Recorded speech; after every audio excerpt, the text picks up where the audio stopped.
Hello, everybody. Good morning, good evening, good afternoon, wherever you are, doesn't matter. I haven't started the main screen yet because I have a surprise for everybody today. I just want to make sure that my audio is good. Is my audio good, everybody? I am excited.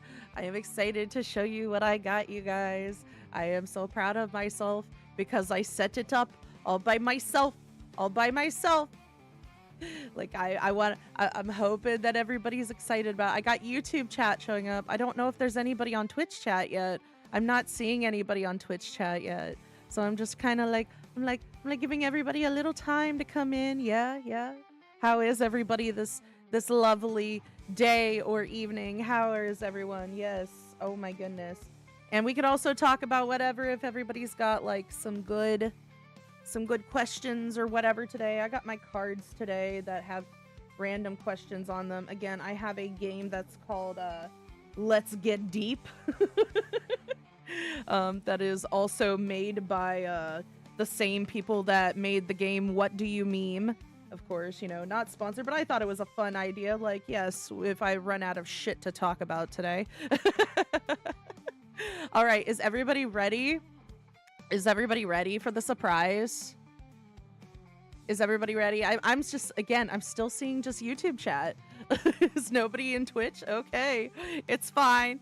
Twitch will catch up. Twitch will catch up. It's okay. They late to the game. They late to the game. It's okay. I'm always late to the game, so let's go. All right, everybody ready?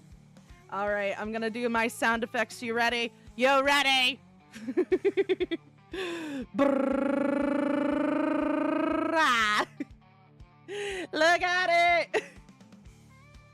Ah! Look at my background, you guys. Isn't it beautiful? I was so excited. Right though? Isn't it pretty? Isn't it pretty? Oh my god.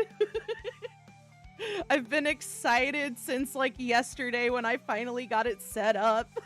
I'll have to share the clip when I sent my BF like because it doesn't show my face or anything. It doesn't show nothing. It just shows me like freaking out being like, yes, I did it.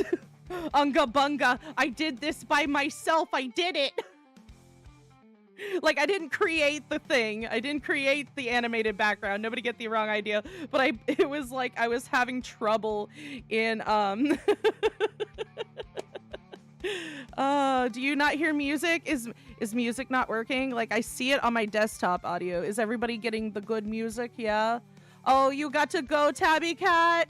Oh, it's okay. I hope you like the new background. I really do. Like, I've been so excited to show everybody since yesterday. Credit, of course, is in on my Twitch page as per the norm. Yes, I already put credit in the Twitch page for who created this. I was like so excited. Like, I was just so excited because I was just like, ooh, the color scheme. Like, even like, dude, I felt like aesthetically, it just like, I was like, yes, this is it. This is it. Like, I was surprised because I was like, oh, it's got bubbles in the background. It's got the little pixelated hearts on the screen over here. And then there's also, of course, you know, the computer screen on the other half of here, just like glitching out. You got, of course, up here in the corner, eat, sleep, game, repeat. I'm like, yes, because we are pulling in all the gamer vibes on this channel because I love it. I love it. I was like, it's so pretty.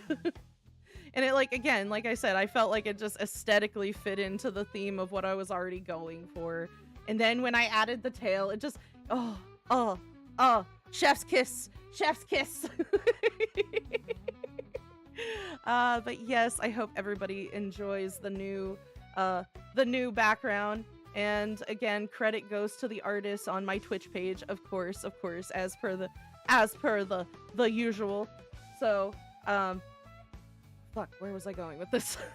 My brain just like tripped out because I was building myself up for this new room.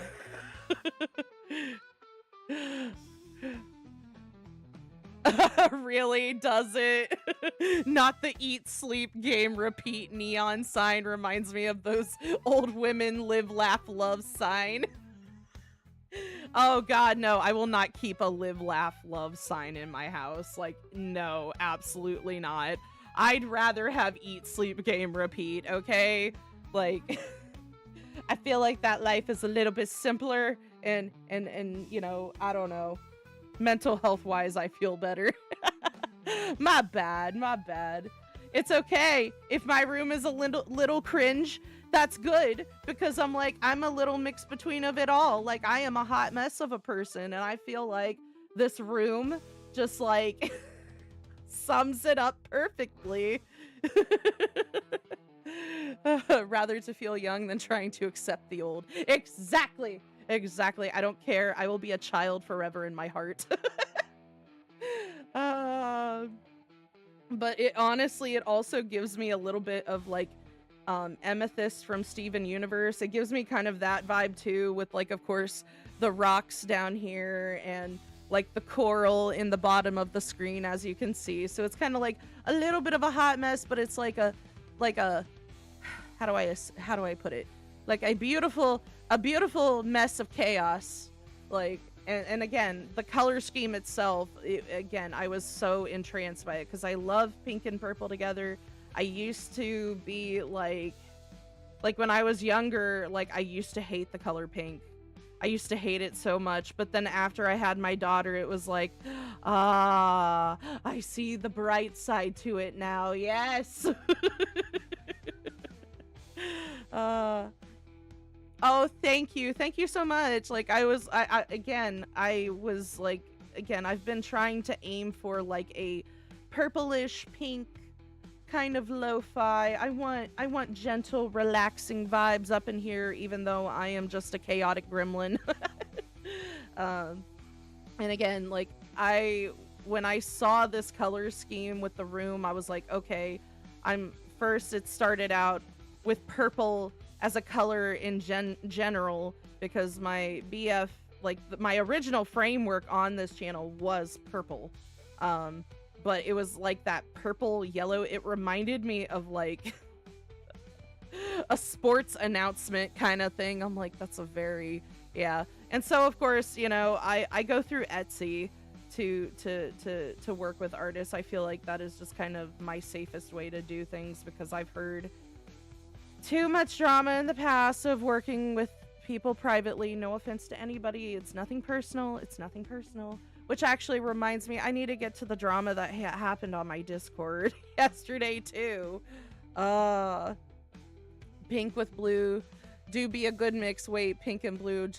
Yeah, definitely. Does it feel like a mom vibe? Good. I am aiming for that. Let's go. I am okay with that. I am a mom, so I'm perfectly fine with that. Oh, again, before I get to the Discord drama that happened, I also I messaged random people last night, and I'm not gonna share any messages. I'll just read things out loud to people for the funsies of it, right? Because like, again, I'm probably gonna share on my Discord my epiphany moment when I figured out how to layer the screens on here, because again, I still wanted to have my ropes, the rope on top, of course, as you see up here, with the seashells and the stars, right? But I still wanted it like in you know, to frame the animated background. Yes. God, my words this morning. But I kept sending I sent messages, of course. Like I sent a message to like my ex-husband about it, and a couple of my friends about it. Just because I try to keep like, despite like you know, if relationships don't work out with me, I always try to keep a decent relationship with people that I still have to have a connection with, like my ex-husband, for example. I still try to keep things civil with him because of course our daughter and things like that. But he's also well versed in freaking in freaking Discord and the internet and everything else. So I had to ask his second opinion on like the Discord drama that happened yesterday. Oh, it was a mess. It was a mess. But he brought up something that I had to laugh at. And it made my mind go to things. Hold on. Let me pull it up here. Oh, no, I have it screenshotted and I sent it to my BF because I thought it was funny to share with him. Because, you know, I'm just that person. But, like, I think we were talking about after I shared the Discord drama with him about what happened on Discord, which I'll get to that. He's like, yeah, that's usually how that goes, and the hotter your model, the worse the ratio will be, because I explained, I was like, to be honest, you know, because he was like, some of it felt like very stalkerish, very creeper, very whatever. From that point of view, we were discussing like the events that happened, and there was one point I was like, to be honest, that part doesn't surprise me, because I've already been looking at my algorithm, like I had said to him. I'm like, I already have a predominantly male audience. I'm like, go figure. I'm a female VTuber. Of course I'm going to have a predominantly male audience. I'm okay with that. I don't, it's like, it's whatever, right? And he's just like, yeah, that's usually how that goes. The hotter your model, the worse the ratio will be. It's similar for male VTubers too, but I guarantee not as bad. I'm like, okay. Like, dude, I've seen some thirsty ladies over some dudes before, so I do not agree with that statement. But I was like, and I responded with, I'm like, I told him, like, I've had some people in the past just like tell me that I have like cool aunt vibes, maybe. Fuck if I know. Like, I've had some people say that, and then of course I know I don't have like the high-pitched voice like a lot of like female VTubers have. Like, there's a lot of female VTubers that have very, very just gorgeous voices, and you know, in fact, like I sometimes I'm a little jealous because I'm just like, oh, I wish my voice was softer. But like at the same time, like I can't even, you know, it's whatever, it is what it is. So I kind of have been coming to the conclusion that if I'm pulling in some form of a male audience with what I am,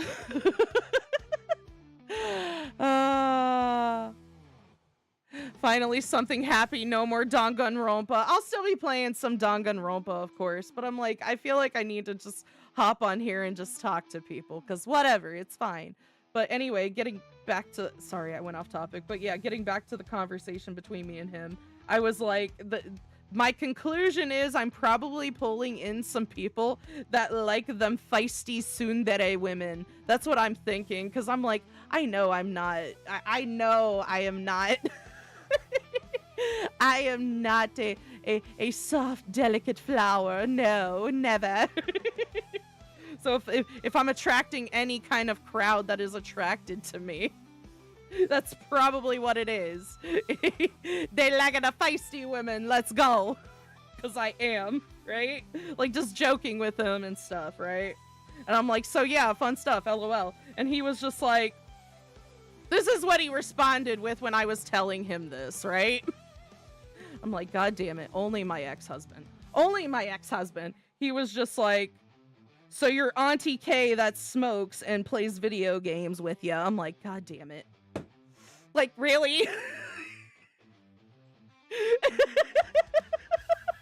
And like the only thing that came to my brain was the image of from the anime Yu Yu Hakusho. Just look up Yu Yu Hakusho, Genkai and Yusuke playing video games. That is what the image that popped into my head. I'm just like, so I'm just grouchy Genkai playing video games with a bunch of dudes, like, and then trying to be positive and motivational, like, all I can think about is, like, just her, like, every time she would roast Yusuke. Like, get your shit together, slacker! It's like, you can only do one spirit gun in a day? Now! It's like, you better get off your ass and learn how to do multiple ones in a day. Or the fucking shotgun. Oh no, the part when he's like climbing up on the freaking, when he has to climb up the cliff and she like bounces back and forth like a little ninja and comes up to him and then starts punching him in the stomach while he's hanging from the cliff.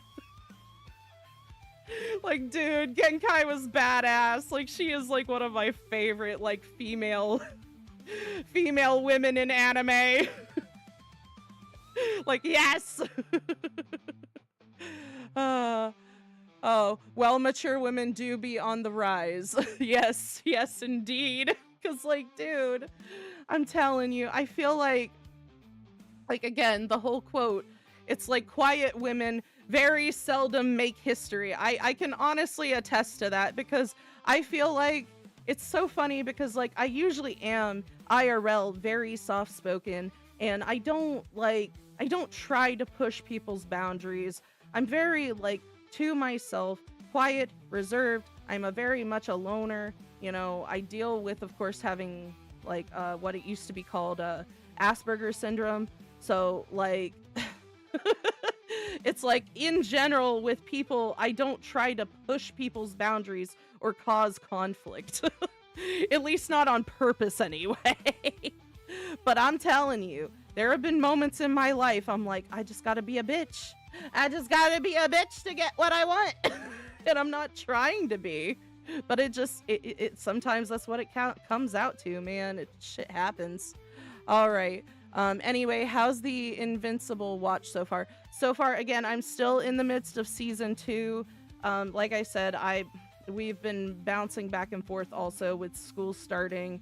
I've had to focus on getting school supplies for my children. I've had to do a bunch of different things, to be fair. And then, of course, there's the situation with my siblings. They're still living with me. My mom's house is still condemned. I don't know anywhere else where she's going with that. I'm thinking it might be turning into a situation where she might have to let the house go.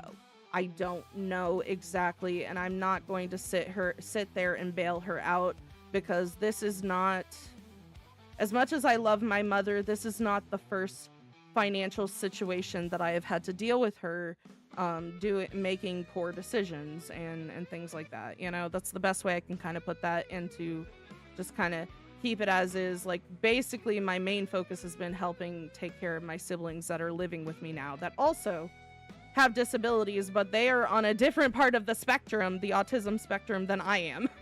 So it's been very back and forth. So it's not that I don't want to sit there and watch Invincible, because I do. It's just been like, also, I want to share that series with my BF also. So it's finding the time for the both of us to sit and watch it too. Like, but we're kind of, we started up season 2, and I think we're like a few episodes in as of right now. But, you know, oh shoot, and my throat is drying out. I'm just rambling this morning. Good morning, everyone.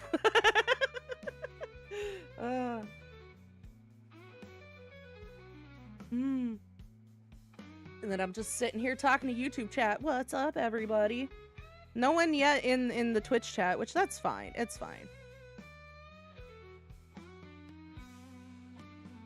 Aw, thank you. I appreciate it. Like I said, I have to take one day at a time. I've been through a plethora of different things, and I know there's a lot of people on social media now that are like trying to say, well, I have this, I have that, I have this, I have that, I have these struggles and these struggles. And when I say that, like, I don't want anybody to sit there and you know, pity my situation or anything like that. It's okay. I'm getting through it. If I can get through it, that's fine. You know? Like, I've been hearing a lot about that too. And that also doesn't help with the stress of situations, because it's like, I feel like as someone with disabilities, it's like I shouldn't have to prove myself in society, of my disabilities to get help, if that makes sense.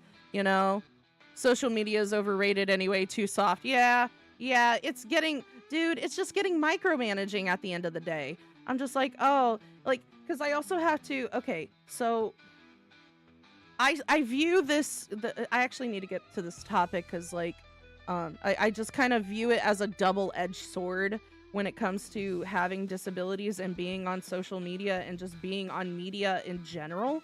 Um, yes, there's gonna be, like, it frustrates me because there's a lot of people that are like, oh, well, there's people now faking their mental illnesses to to get internet views and shit like that. And I'm just like, are you kidding me? Like, I mean, yes, I understand that's probably a thing, but like, dude, I have paperwork to prove my shit.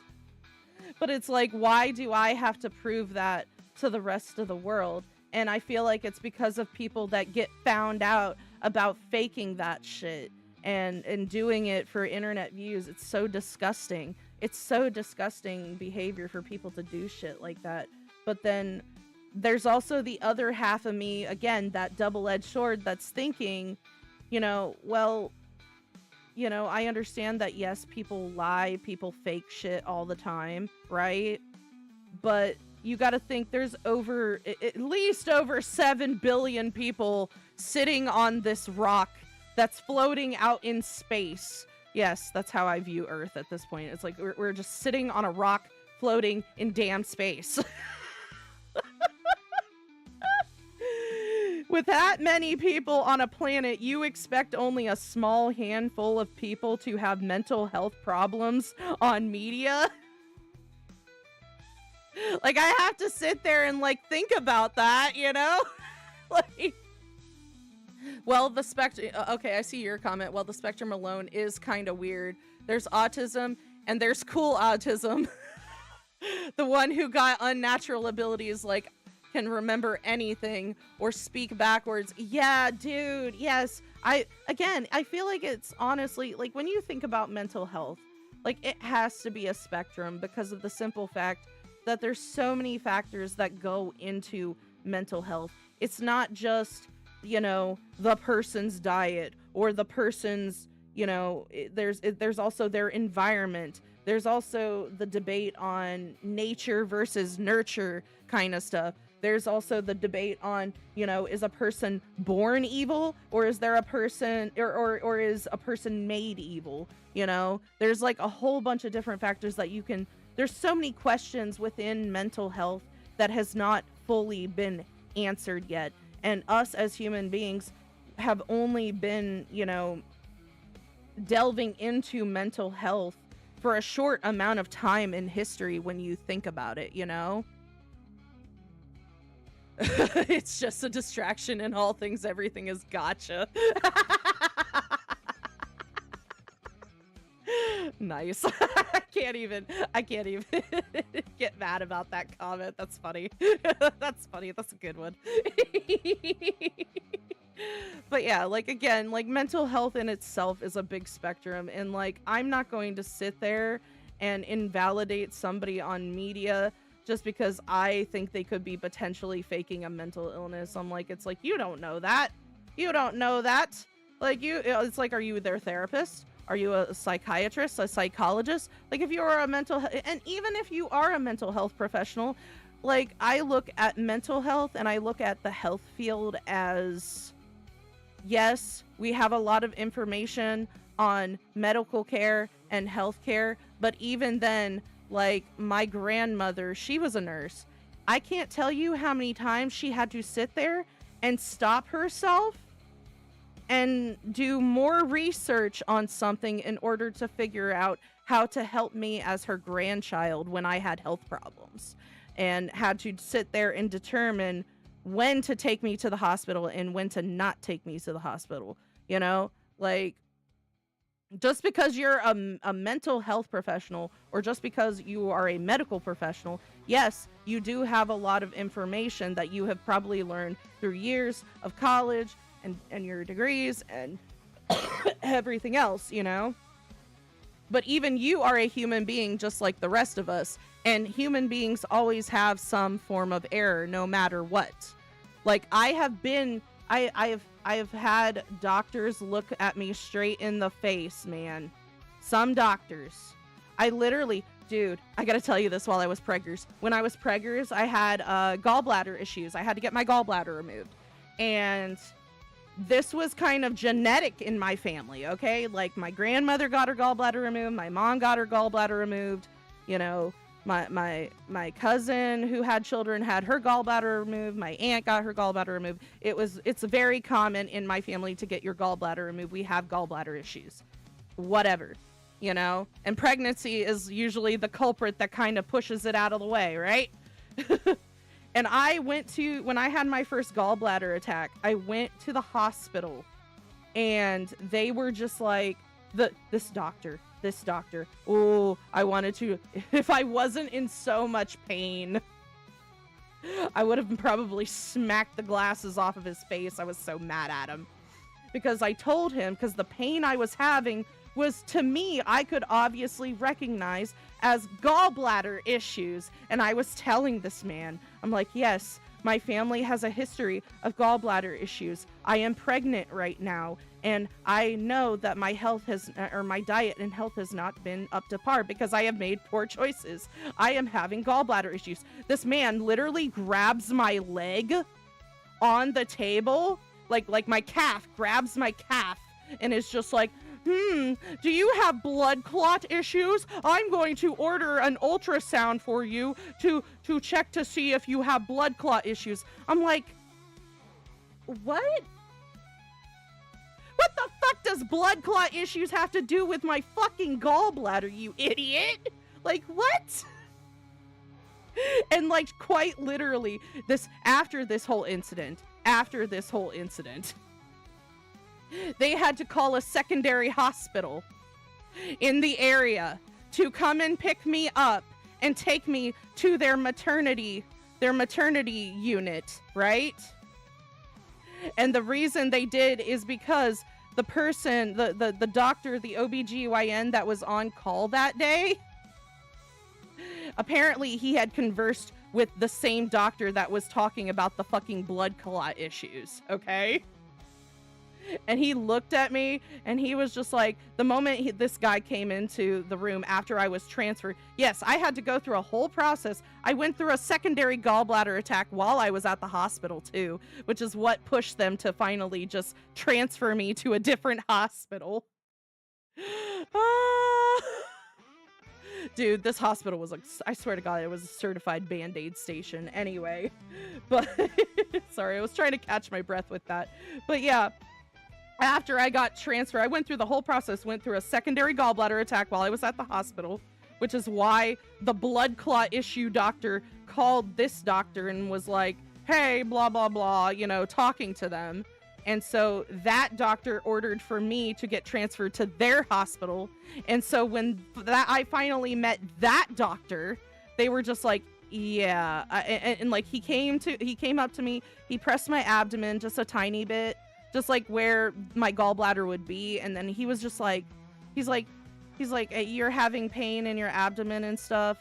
You feel like you can't breathe. You feel like it's squeezing. You feel nauseous. Like, I was like, yes, I have all these issues. And like, he was like, he was just like, do you still have your gallbladder? I'm like, yes, I freaking do. He's like, that's what I thought. Like, the doctor that I talked to from that other hospital didn't know what the fuck he was talking about. I'm like, no shit, Sherlock. Like, I was just like, that moment of like, why did I have to go through all of this?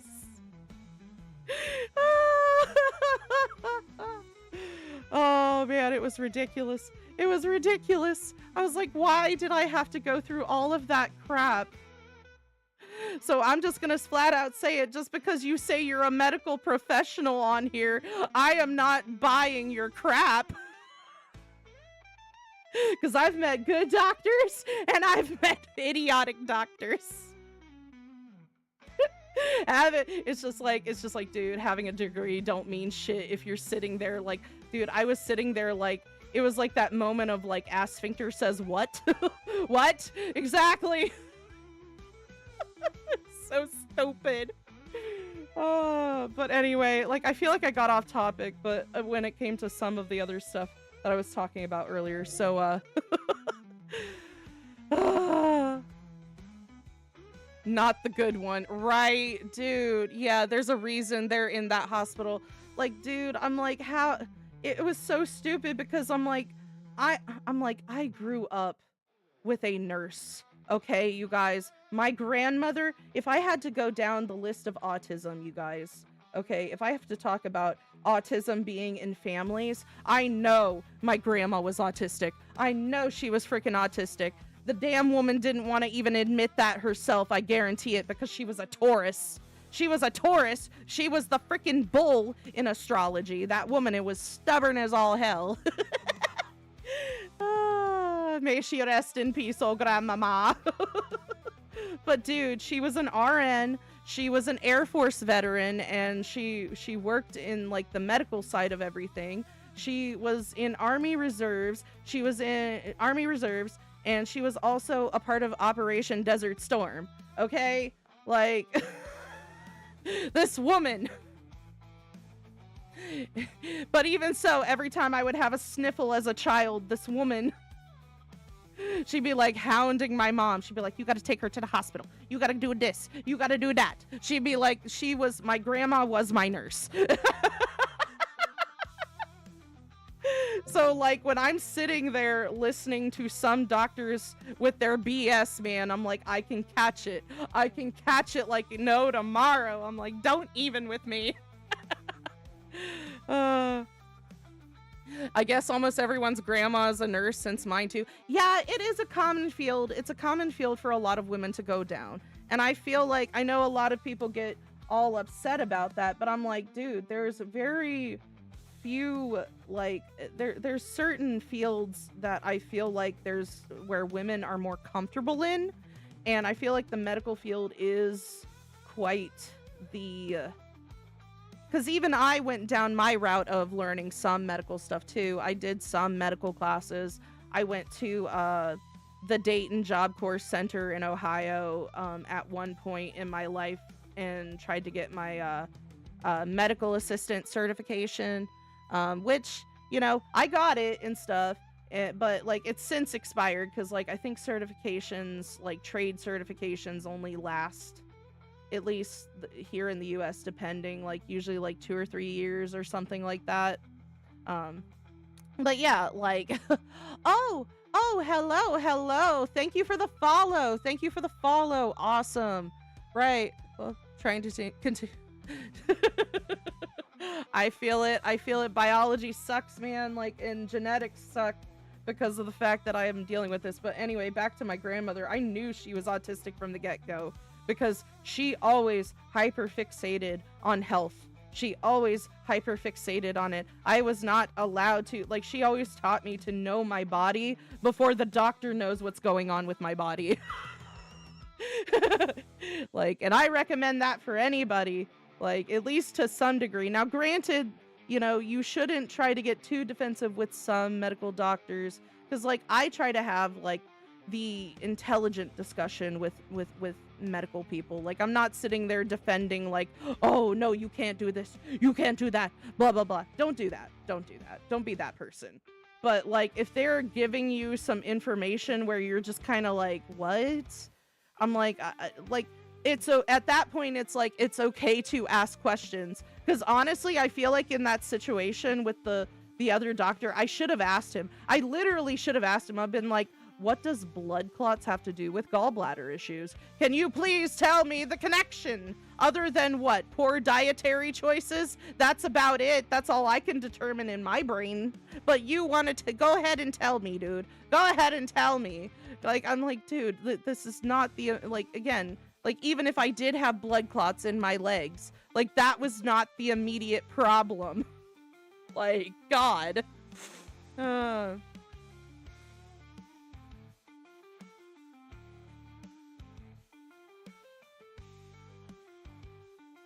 Right. Oh my goodness. Interesting. I mean, I could see that. And the teacher sucks too. He doesn't even teach anything and always does some perv joke. Yeah. Yeah. uh, exactly. Dude, I understand that so much. I'm like, why? Why do teachers have to fucking do that? And the teachers suck too. Okay, I'm gonna read this. Like, it's like he called me like user points to a random girl. She's beautiful, isn't she? She'll be your wife. It's like, the fuck you mean you gave us PowerPoint from the 90s and say shit like this? Yes. Like, I'm like, what does that have to do with the, like, dude, what was it? My mom used to always say this to me. It's like, again, it's like, Asphincter says what? Or like my mom used to say, what the fuck does that have to do with the price of milk in Japan, sir? Like, what? What? Like, my mom used to always say that to people when they would get off topic with something. She'd be like, what does that have to do with the price of milk in Japan? And they're like, what? What? It's like, exactly. Like, you make no sense. Make your things make sense. But anyway, going back to old ass teacher, either very annoying or very chill. There's no in between. Facts. Oh my god. How do I put it with teachers? So I know there's probably a lot of people on here that probably can relate to teachers too. The most of my experience with people with teachers, like I've actually had people recommend that I should be a teacher, and I'm just like, I don't know if I have the patience. I don't have like the speech skills for that. Like, nah. Like, I know things, but I feel like I'm an amateur idiot, and if I get something wrong, I get something wrong. Like, I don't feel like I'm smart enough for that. It's fine. Some are very underpaid and need support. Some deserve the underpay. Yes, dude. There's some, like, I have had teachers. Dude, I have my favorite teachers in my life, okay? There are some teachers that I've had that have gone above and beyond for me because, again, I was the ADHD kid in school. I was special ed. I had an individual education plan, or also known as an IEP in the US. Yeah. So I've had a lot of certain teachers kind of be an advocate for me. And those teachers, I just honestly want to say, if you are being an advocate for certain students that need that extra push, that extra help, like, do not give up on them. Please do the best you can. I know that is stressful because I know I gave those teachers a hard time. I know I did, but I was like, at the same time, I have to commend them because if they didn't, I wouldn't have gotten where I am today, even as just a human being, when it comes to how I think about the world, how I question things, how I have to look at things from a different perspective. I always have to try to look from a different perspective in order to understand things better. And those teachers did teach that to me in the best ways that I know. But then there's, at the same time, there are those teachers out there that I have also met that literally are just there for a paycheck. It's like, if you're just there for a paycheck, you do not need to be in the educational system. I'm sorry. I mean, I understand, yes, we all got lives to live and stuff, but if you're sitting there getting frustrated at your students over and over and not trying to take it from a different perspective or understanding from their situations, like, you should not be a teacher to begin with.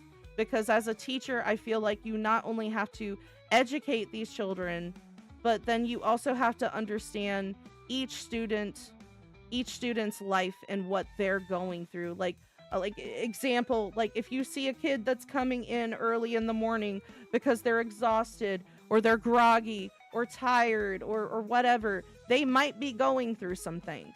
You don't know that. And then like as a teacher, like if you have that, like dude, that's what I was. I was that kid that was always freaking sleepy in class because I was dealing with stress in my life of being, again, the oldest of 5 children. And I've had times where the teacher would just, the teachers that went above and beyond, they would come and just level with me and just be like, hey man, how you doing? Like, what's happening? Like, what's going on? Like, they would talk to me on a personal level, like just trying to figure out how to help me as a student. And those teachers, I honestly, I hold them in my heart, man.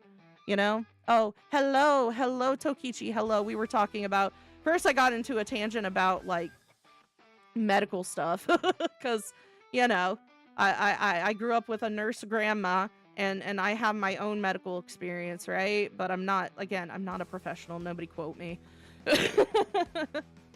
But and then somehow I think we went from that to like talking about teachers. And again, there are the teachers that again are like just simply there for a paycheck. Like, dude, oh man, the teachers that would sit there and throw on a fucking TV show or a movie and then just go sit at the desk and fucking snooze while, dude, oh man. Like, I know there are some teachers that do that once in a while, but then there are other teachers that I've seen them do that periodically so much to a habit. I'm just like, why are you even a fucking teacher at that point? You ain't teaching these kids. You're literally just throwing them on a fucking TV screen and being like, okay, you know, have fun. Like, no. Like, it goes both ways. Double-edged sword as per usual. Oh, hello, Red Rover. Hello. Oh, speaking of, anyway, oh my gosh. I went off topic, way off topic, and I have more people coming into the chat now. I also need to explain previously the Discord drama that I dealt with yesterday. Before I do that, but have people been new people hopping? Okay, brain derp. Ha. If you are just hopping in, what do you think of the new background? Dude, like, what do you think of the new background, you guys? Like, I put this in myself. Like, granted, credit goes to the artists that I put on my Twitch page, right? Like, I got all the credits to the artists on my Twitch page. But yeah, I layered it in my OBS system all by myself. I was like, yay! Okay, drama. Yes, I see you're saying drama, question mark, give us the tea. Okay, we're gonna get there. But I hope everybody likes the new background now. No more AI pictures. Yay! We are authentic now on here. We got all the artists and credits to those artists. Yes. I'm learning. Okay, let me get to it. I have to pull up the screenshots for the Discord drama because it was just like, what the fuck, man? I was not ready for said drama. Okay, okay, to start off with the drama. Yes, did that bot signed in Wednesday do something? Yes. Okay, that is what I'm getting to, Red Rover. Yes, indeed. That, dude, some shit happened. I was like, why? I wasn't ready. Like, dude, it was funny because I was just like, am I about to, because it was a situation where I was just like, am I about to get cyberbullied by bots today? Am I about to get cyberbullied by bots? I think that's what's going to happen, because I think that's honestly what was trying to happen. Okay, so I'm not going to show the screenshots of the messages. I'm just going to read it out loud. But the bot, I think it was a bot.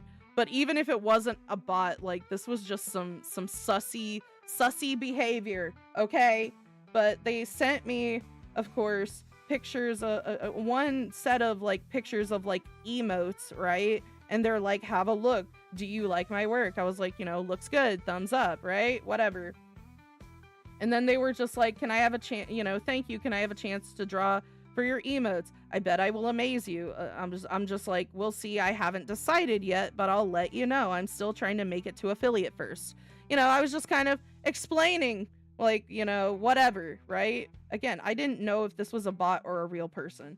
And they're like, okay, no worries. I will wait. Well, I have some ideas for your character. Well, may I share? I'm sure you'll like it. I'm like, sure. And then they were just like, before I tell you my idea, let me know which theme you prefer. Like, and then it goes down the list, like cyberpunk, fantasy forest, Pandora, couple theme, beach theme, snowy winter theme, summer theme. So which theme idea would you prefer to hear? And I was thinking maybe they had already done, like, if they were a real artist, if they had already done some previous work or something, right? So I was just like, okay, I would say the beach theme or the couple theme, like that, that sounds cute, right? I was like, I'm not gonna lie, that sounds cute, right? And the conversation continues, right? And they're like, I can draw you and your partner in a beach theme, relaxing by the sea, blah, blah, blah. I'm like, I'm not gonna lie, that sounds cute. And then they're like, kindly share your character reference image and your partner. And I said, this is what I said, okay? When they asked that, I was like, that would have to wait because he's still trying to create his own avatar to start streaming eventually. My apologies. I don't know if that wasn't clear, but it was obvious that I was just like, yeah, my partner doesn't have anything created for himself just yet. We're waiting until, like, quite literally, I am waiting until we get our secondary computer set up before we get his stuff set up. Just to be, just to budget correctly, right? Okay, and so it continues. Give me one moment. God, my phone screen went freaking black. Let's go. And so I was like, my apologies. It's like and then they kept pushing. This is when they started pushing more after I had said that. It's like, kindly share your avatar image. I'm like, okay. And then, like, I showed the picture, Aqua Candy Love, whatever. And they're like, looks very pretty. And your partner. And I'm like, okay, dude, you're getting pushy. So at that point, I was like, this has got to be either a bot or a pushy salesman or whatever. I don't care. So I ended up blocking them, right? I blocked them as I should have, right? In the beginning. Then this mofo. Oh my God, this is where shit happens, okay? Then they hop onto the general Discord server, the Candy Cove, right? That's what I have my general Discord's name, server's name. It's called the Candy Cove, because whatever, it's a cove, I was trying to go for ocean theme, whatever. And they jumped onto the general and is like, I don't know why Aqua Candy Love blocked me. And then, like, of course, I see another person that's like, drama this early in the day. And then another person randomly responds, okay, what's drama? Question mark. And, like, keeps going and has, like, a whole conversation with said suspected bot, right? On the whole thing. And they're like, okay, if she has trust issues with me, she can tell me, blah, blah, blah. I'm like, this was all happening. It was like a conversation back and forth between these two people. And then this secondary person messages me. So I'm going to get to that. Give me one moment. Oh God, it just goes, man. And I'm just like, what is happening? What is fucking happening? And then they message me. And they're like, hey there, why did you block so-and-so? Is he a scammer? Because I am thinking of commissioning him. And I said, and this is what I responded with, because I wasn't sure how to handle it, because I was like, online etiquette just didn't tell me if I should have, like, blocked them or unblocked them or whatever. But it's like, dude, if I block you, I block you for a reason. Like, you're getting too much. You're getting too pushy, right? Like, you were making me uncomfortable in general, right? And so I was like, I was like, I have since unblocked so-and-so. I'm sorry, but my partner wishes to remain private. As of the moment, I am not taking art commissions at this time. I apologize if I came off rude to anyone. I'm sorry, right? Like, I was just trying to, like, be like, look, this is what's happening. This person made me uncomfortable at this point. And then they go, this is what they respond with, because I sent them the screenshots of of said conversation between me and the suspected bot. And then they go, this is what they reply with after all that. They're like, okay, please unblock him and tell him this. His Twitter is really good and he has client shout outs too. If you don't want to get a couple, blah, blah, couple thing, you could have a thing by yourself. And then I was like, okay, what is going on? Like, are these people just trying to, like, I don't know. And it's like, I was like, they were like, if you don't want to get a couple character from him, then get a single character made. Did you check his Twitter? And I'm like, that's fine. It just felt like I had said in the previous message that he didn't have an avatar created yet. Me referring to my BF, right? You know, for streaming it. And I was like, it just felt, again, it just kind of felt like it was overlooked and they were being pushy kind of thing, right? And then they're like, this is what that person responds with. This is what pointed out to me, you guys. I think it might have been a secondary bot. I'm not sure. But even if these were real people, like this behavior, they're like, this is what they respond with after I had continued. They're like, he was crying a lot in front of me and saying that he really needs a commission. So I told him yesterday I would give him a commission. Did you unblock him? And I said, I understand that, but at this time, I'm not taking commissions at this time. I'm sorry, right? Just continuing, like, what is happening? What is happening? And then it's like, afterwards, they're like, okay, tell him that you want to commission. I'm like, no. At this point, I'm kicking you both. I'm kicking you both. Whether you're real people or whether you're bots. At the end of the day, I was just like, no, I am not tolerating this behavior. You're not going to sit there and guilt trip me into getting art done with you, okay? First off, that is poor salesmanship. That is poor salesmanship on so many levels. If you start a fight with your customer, it's all over. It's all over. You are done. Move the fuck on, okay? Secondly, if I block somebody, I block them for a reason. That doesn't mean they get to hop back on my Discord and say shit, because I'm gonna block it there too. I don't put up with that. I don't put up with that toxic behavior. And it was so convenient too. Like, this is where, like, I also messaged, like, dude, I messaged my friend that also has like a VTube account. I think she goes by Asha.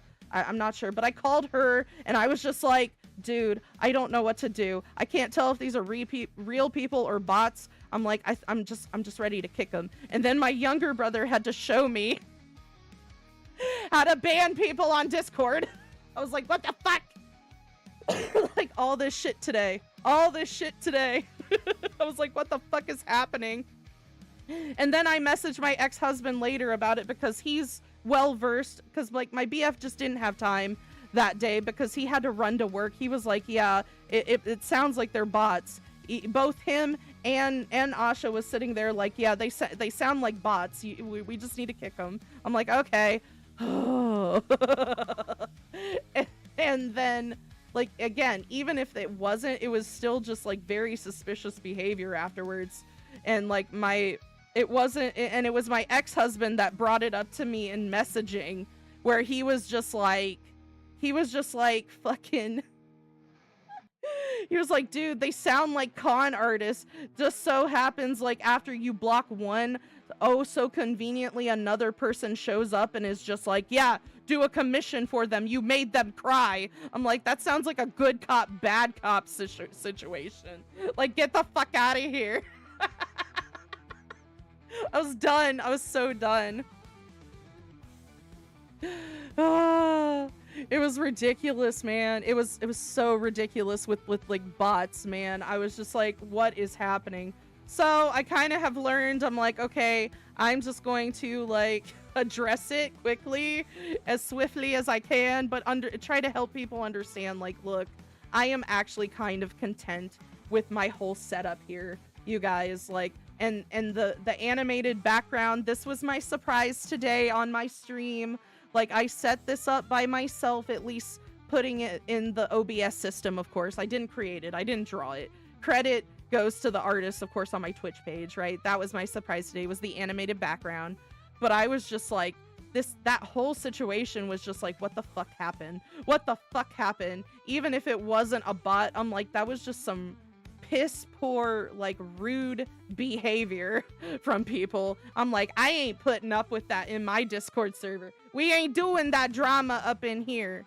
Like, I love my dick and fart jokes, and even I can be sassy and sarcastic at times, and I appreciate sarcastic humor too. But like, there is like a line I draw, and like, again, it was just like, dude, again, I'm not taking art commissions at this time.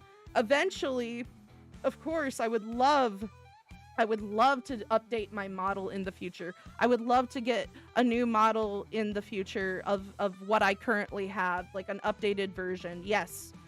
But as of right now, I don't have the money for it. Like, dude, I don't. Like, even this background here, like, I know it sounds, I don't care. Everybody's got mixed feelings about Etsy, but everything you see here is from Etsy, from the artists on Etsy. That's how I support artists, okay? And I know that people probably are like, oh, but what about private artists? I'm like, yes, I it's not that I don't appreciate private artists, and I hope they do well in their works and stuff, but it's like, I've heard so many horror situations in the past where I'm just like, no, you know, you're not going to guilt trip me. You are not going to manipulate me. You're not going to be the pushy salesman towards me when it comes to your artwork. If I want to get artwork done, I will seek out said artists, okay? Like, that is just me putting my foot down and setting boundaries as a VTuber. If you want to, and to out there to my fellow artists, you know, like, if you want to share your stuff, because I've had legit artists on my Discord, you know, share their work with me, and that's great. Like, I don't mind that at all. If you just want to share stuff that you've previously done for people, and just being like, hey, you know, if you want to, like, you know, you can reach out to me anytime, that's fine. I don't mind people doing that on my Discord, because I love admiring the different artwork that people do when it comes to all of this. But at the same time, I'm like, no, I have boundaries too. I will put my foot down. I will put my fins down here. Yes, I will bring all the wrath of the ocean upon somebody that wants to, you know, try to manipulate me into, like, their fucking pyramid scheme kind of bullshit. That's what it makes me think of. It makes me think of goddamn pyramid schemes. Like, no. Like, get out of here, you pushy salesman. No, I don't want your vacuum cleaner. Like, shit.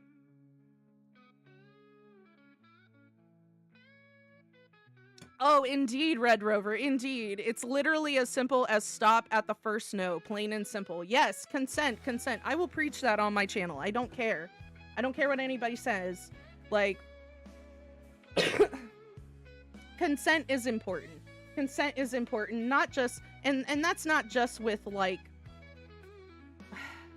I'm at this point, I don't even want to censor myself with it, but it like, consent is not just with sexual situations. It's also with social situations. It's also with conducting sales and marketing too. Like, if you are a salesman, you know, it's okay to give a little push if you need to at the first no, if you want to, but once they say the second no, you need to stop, okay? Because sometimes people have a hard time saying no. I know I have a hard time saying no. So I'm just like, it's okay. You know, I like your artwork. It looks pretty. I love it, but I can't buy anything at this time. No, thank you. No, thank you. No, thank you. Like, I try to be as polite as I can about it when I'm trying to decline things. But I'm just like, there's those people out there, they just don't understand, like, boundaries, and I hate it. I'm like, people need to learn to understand boundaries. Like, I know I make a lot, like, dude, I might make a lot of sexual jokes on here. I might make a lot of dark humor jokes on here that have to do with the darker side of life, right? Because whatever, you know, that's just my channel. I'm a fucking hot mess mix, so I figure that's pretty much what my channel is going to be. It's going to probably be quite the variety channel, because I can't focus on one thing at a time sometimes. It's fine. But yeah, that whole situation, even if they weren't bots, that was still just some, again, con artist behavior in my opinion. Like, very sussy, like, get out of here. Like, you cannot have my money, it's my money. Like, my money. It's my money and I need it now. It's like, money? What money? I'm a broke ass beast.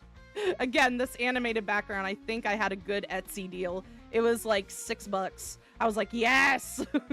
And the color scheme just, again, so happens to go well with what I already have set up. It was mwah, chef's kiss with the whole setup.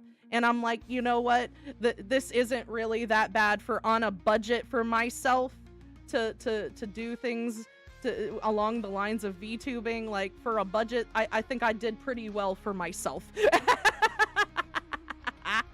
Yes. Oh, I see your hold on, let me read your comments, you guys. I know it takes me a minute to read shit, my bad. Yes. Yes, oh my god, yes. The time, the money, the agreements. Lastly, many artists have become hostile to the slightest use of AI, from simple verbal harassment to doxing, and not one of them even speaks badly to them. Yeah, like, dude, like, I can't. Like, I'm finally glad that I have everything on my platform now is from legit artists. Like, I was so happy with that. I'm like, yay, I don't have to do the AI images anymore from Copilot for my background. I think this is gonna be like my permanent background setup for when I'm here talking to everybody like this. Like, I absolutely love it. It gives me, you know, Amethyst Room from Steven Universe vibes, and I love it. I love it because that dude, that's me, man. I am Amethyst and I am Pearl. I am a hot mess, but at the same time, I am a girly gamer, and that I just want to do the best I can, you know? Let's talk about something positive. What Star Wars thing you hate but everyone else likes? Me personally, never really a fan of the Mandalorian. Oh, you don't like the Mandalorian? Oh, oh, you hurt me in my heart with that one. It's okay. It's okay. We do need to get on a lighter topic, just in general. I don't mind that at all. Oh, let me get adjusted in my seats. Grogu's good though. Yes, I love baby Grogu. Baby Grogu all day. Baby Grogu is, dude, we have baby Grogu plushes all over our house. Like, my daughter has Grogu plushies. My stepdaughter has Grogu plushies. We have Grogu plushies. So let's see your question. Yes. Go back. What Star Wars thing you hate but everyone else likes? Oh, I don't, dude, that's a really tough one. Give me a second. Because, like, for me personally, I do like the original series in the prequels with the love story between Padme and Anakin for a lot of various reasons. I know there's so many people with mixed feelings about it. It's a back and forth, right? The tragedy of it. Like, my heart. And I'm a Darth Vader fan. I know, I'm such a basic biche with that.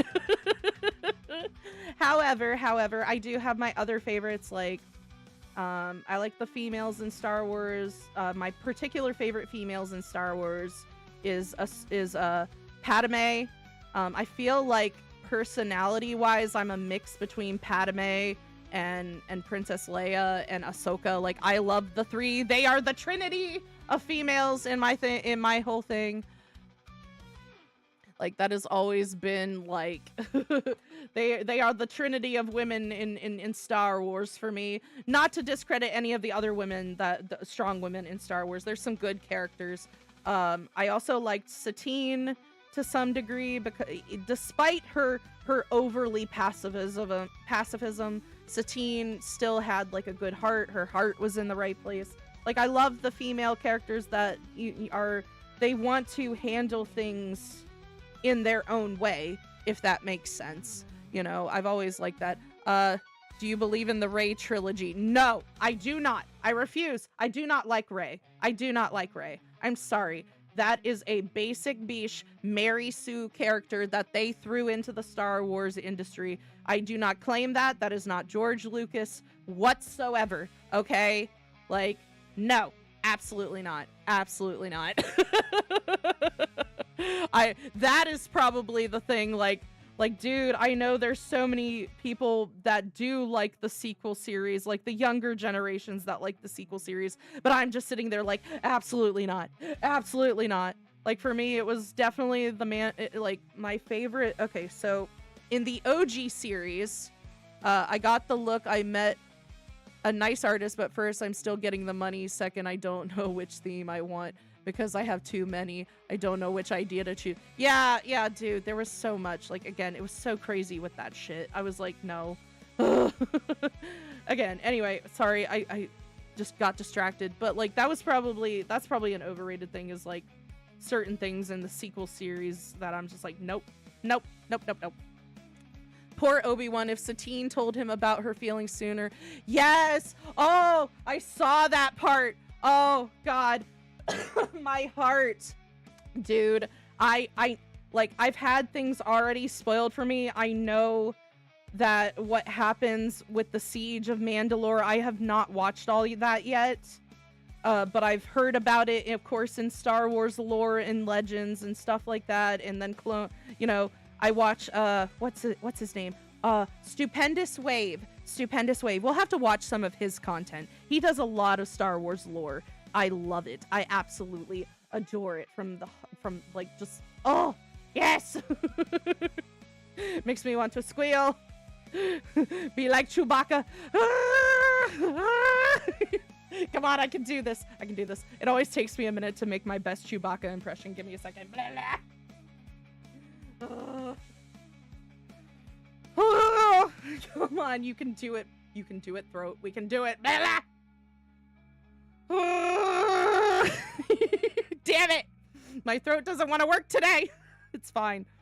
When I can, I will do it. I will give you my best Chewbacca impression one day. When I don't fuck it up. But dude, like, oh my God, Satine. I did at least see the episode where she confesses to him, and it got my heart.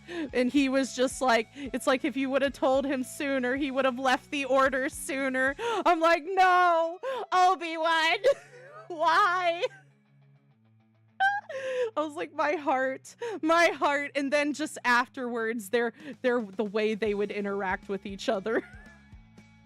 Oh, like, it's okay. I have my Jedi Knight here to protect me. It's like, oh, like my heart.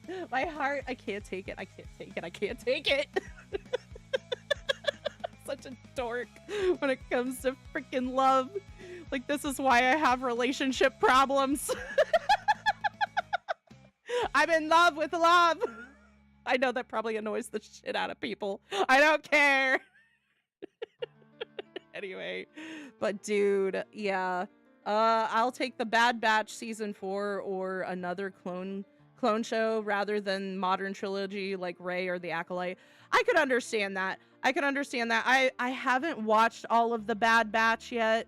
I'm trying to go down like the list of different things. Like, I know I've seen The Mandalorian.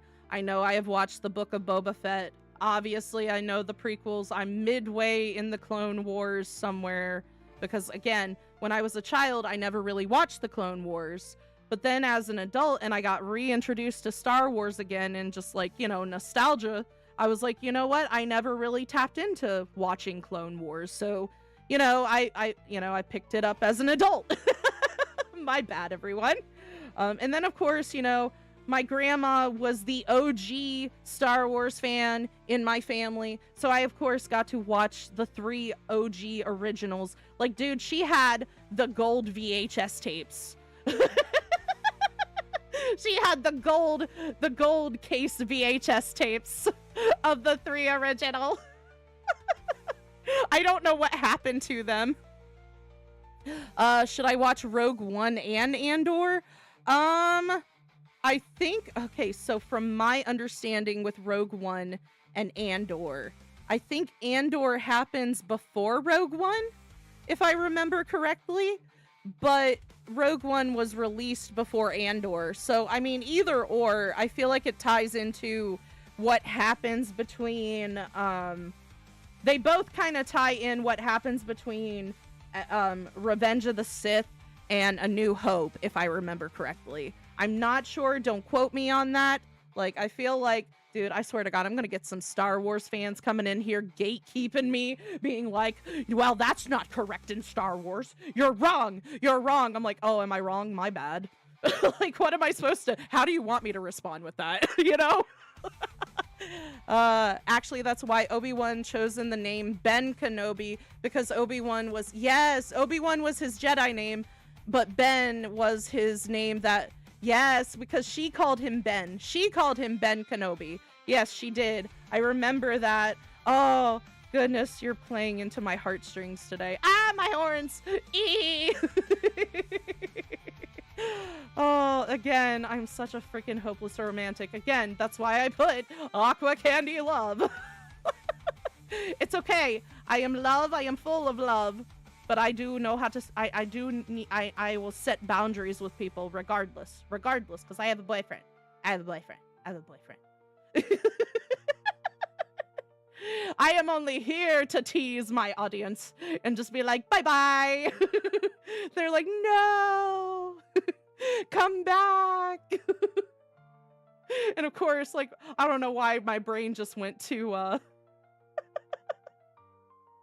I don't know why, but my brain just went to the Little Mermaid when, like, she swims away after serenading him enough to, like, wake him up. And he's just like, oh, look, a beautiful girl. She was singing. She had such a beautiful voice. I feel like that's what I am in the VTuber community. I'm like, ah, hello, part of your world. Bye-bye. Anyway, I'm too hyper for my own good this morning. I mean, I hope everybody's having a good time chatting with me. I just felt like just kind of chatting today, you know, because I was just like, okay, we need to take a break.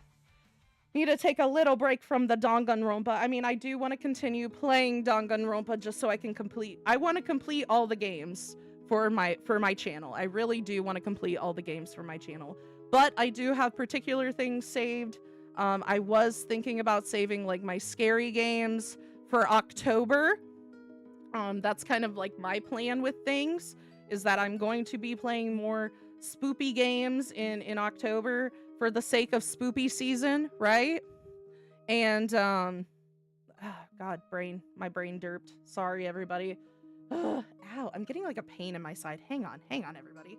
Like, what the fuck? Ugh. Ow. I have to stand up. Oh, my rib cage.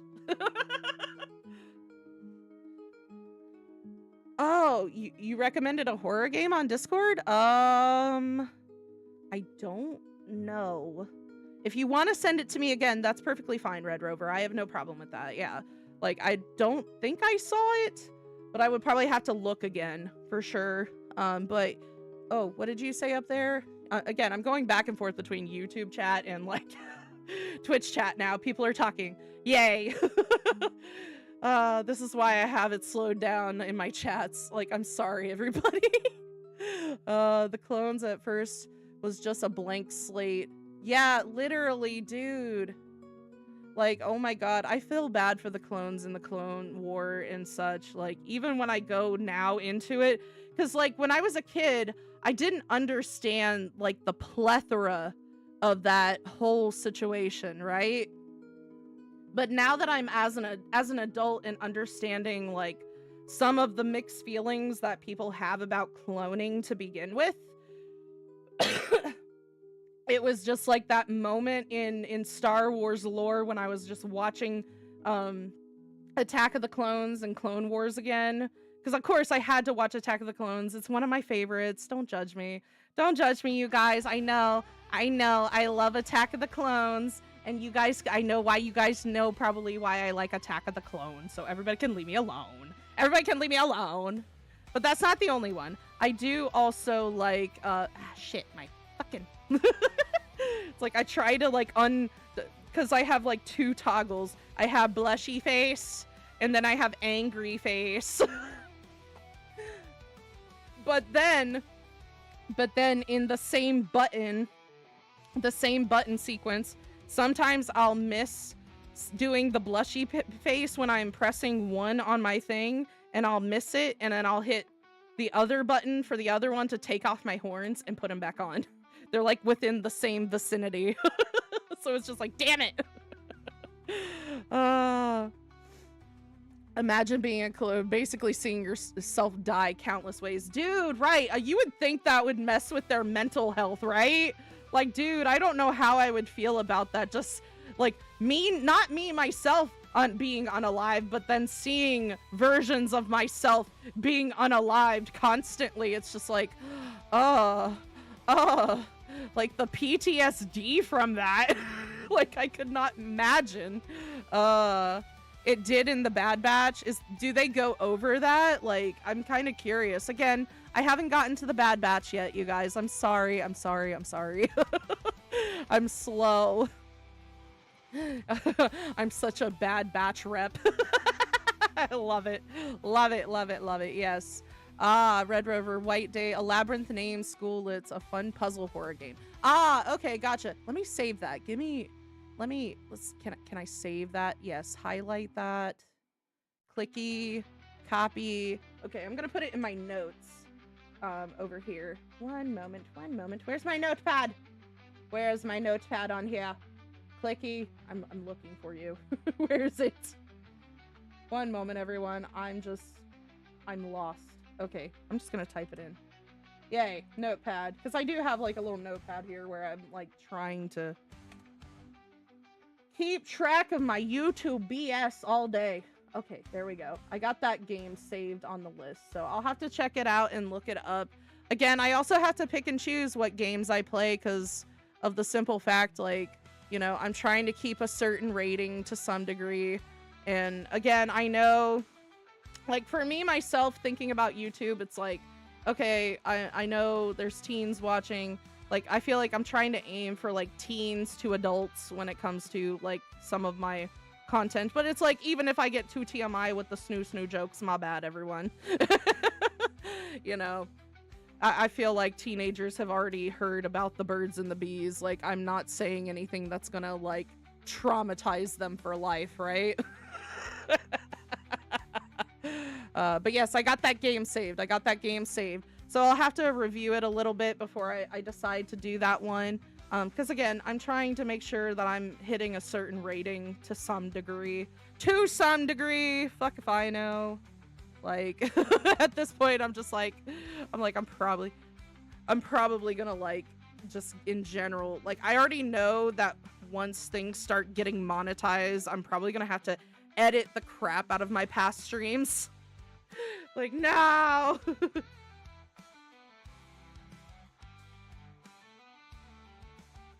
Okay, sorry, I had to sip my coffee. Woo! Well, in the Bad Batch 1 to 3, the clones will feel the full extent on how the Empire treats them. There's one episode that's somewhat heartbreaking, which I won't spoil. Oh, I think I might know which one you're talking about. There was one, like, because I watch Star Wars lore on Stupendous Wave, so it's like, I'll accidentally spoil shit for myself sometimes. I'll be like, oh, that's in Star Wars? But I think I might know which episode you're talking about that pulls at heartstrings, man. I'm thinking about the clone that strayed away and got married and had kids with a Twi'lek. I think that's what their race is called. Twi'lek? The ones that have, they're not the Togrudo, the Togrudo. I think that's what Ahsoka is, right? She's a Togrudo, or am I mispronouncing that? I can't remember. But the other one is Twi'lek, which I've heard about, like, the history of the Twi'lek people. Like, oh my goodness, that one is so sad. It's so sad because I'm like, dude, like, it's a metaphor, in my opinion. Like, I view it as a metaphor for things, because I feel like George Lucas did a lot of that. He did a lot of symbolism within the Star Wars, like, franchise, if you look at things closely, and it's very interesting when you pick them up, you know? Like, I admire it, I do. Accidental spoiler club, right? Oh, dude, I'm telling you, I'm sorry. Like, I'll spoil shit for myself. Like, I'm trying my best not to spoil things. Like, again, with the Danganronpa series, I've kept myself in the dark for the rest of the series up to the point where I'm at, right? Just so that way, you know, I want to give an authentic reaction. If some shit happens, some shit hits the fan, I don't want to be sitting there like, oh yeah, I saw that. Already knew that. Already knew that. No, I want to be like, what the fuck just happened? I want people to, like, I feel like that's why people watch react content. You want to see their legitimate reaction to shit. Well, for Clone Wars, George Lucas asked them to watch and research real wars to put the war in Star Wars. I could see that, honestly, because also here's the other factor, you guys. I grew up in a family of veterans. Like I said, my grandma was in Army Reserves, and when she was younger, she was also in the U.S. Air Force. And parallel to my, I have to laugh at this with my grandmother, because my grandmother was the oldest of 9 children, and now I am the oldest of 5 children. So she had a lot of brothers and 1 sister. I have 3 brothers and 1 sister. I'm like, history repeating itself. Lovely. However, none of my brothers are in the military, but quite a few of her brothers were in the military. So I got to hear like all kinds of stories. And it's funny when I watch, you know, some of the parts of Clone Wars when they talk about it, and they talk about some of the experiences that certain clones go through. I'm sitting there like, yeah, that's legit. That sounds pretty legit. That sounds similar to something that I've heard from what like my uncles would talk about and say to me, if, you know, certain things that they were comfortable talking about. Of course, there was a lot of other things. Like I had some uncles that would just, you even mention like, one of my uncles, I never met him because he passed away before I was born. But my mom told me that when she would try to talk to him about like, what was it? Because he was drafted into Vietnam. He was drafted into Vietnam, this uncle. And she would try to talk to him about those things. He refused. He absolutely refused to talk about Vietnam. There was even one time she caught him burning pictures that he had taken over there. He was just like, he looked at her. He was just like, you don't need to see none of this. You don't need to see none of these pictures. And one of the pictures that she at least caught a glimpse of, you know, trigger warning, this is kind of graphic. This is kind of graphic about what I'm about to say. What was on the picture was a person that legit got blown in half. Like, legit just got, yeah. And like, he refused to talk about any of his experiences in Vietnam and such. And then I had another uncle who also went to Vietnam with him, because it was his twin brother. Because twins also, God, twins run through my family, don't they? Yes, there's like literally like 4 to 5 sets of twins. I'm not a twin, but I have a lot of relatives who are twins. But his twin brother also went to Vietnam with him, and he used to legit say to me, he was still, yeah, crazy, right? And he used to say his twin brother, the other one, the one that would talk about Vietnam. There was one of the twins that wouldn't talk about Vietnam. That was my mom's uncle, and that was the one who burnt the pictures and stuff. Then there was his twin brother, my second uncle, who he didn't mind talking too much about it, but he wasn't too TMI about it. But he used to legit say to me, he's like, if you saw a child, this is sad. This is so sad. I forgive me if this upsets anybody, but like, he used to say to me, he's like, if you were in Vietnam during that time frame and you saw a kid in a trench coat, you need to run. You do not need to be there. You need to, or he would also say, there were times he would also change it. He would be like, if you saw a kid in a trench coat, you needed to shoot him. You needed to shoot him because that kid was about to blow some shit up. That kid was hiding some demolition crap. Yeah. I'm like, oh. So yeah, like I could understand, like in some sense, like, dude, PTSD and shit that military people go through it's a lot. It's a lot. Like some of the things that I've already been told, it just, it fathoms me. It not fathoms me, but it baffles me. It's just, it's so sad and heartless, man. Yes, Vietnam did use many children soldiers at the time. And that was, again, this was during that time frame. Nobody go at Vietnam now. I don't know about, like, today Vietnam. This was, like, Vietnam in, like, the freaking 60s and 70s kind of thing, right? Like, if you look up the history of it, it's so messed up. It's so messed up. So I could, like, dude, like, even just looking at the similarities that the clone troopers go through versus what actual soldiers have gone through, like, dude, I can see the research that George Lucas did, man. Isn't that a war crime? It probably is now, but at the same time, like, I mean, it kind of is a war crime, but dude, back in the day, like, and you gotta think, like, this was back in the 60s and 70s, so, again, like, dude, my family, give me a second, I need coffee, I'm rambling. Oh, God. But yeah, like, it is a war crime. It is a war crime for something like that.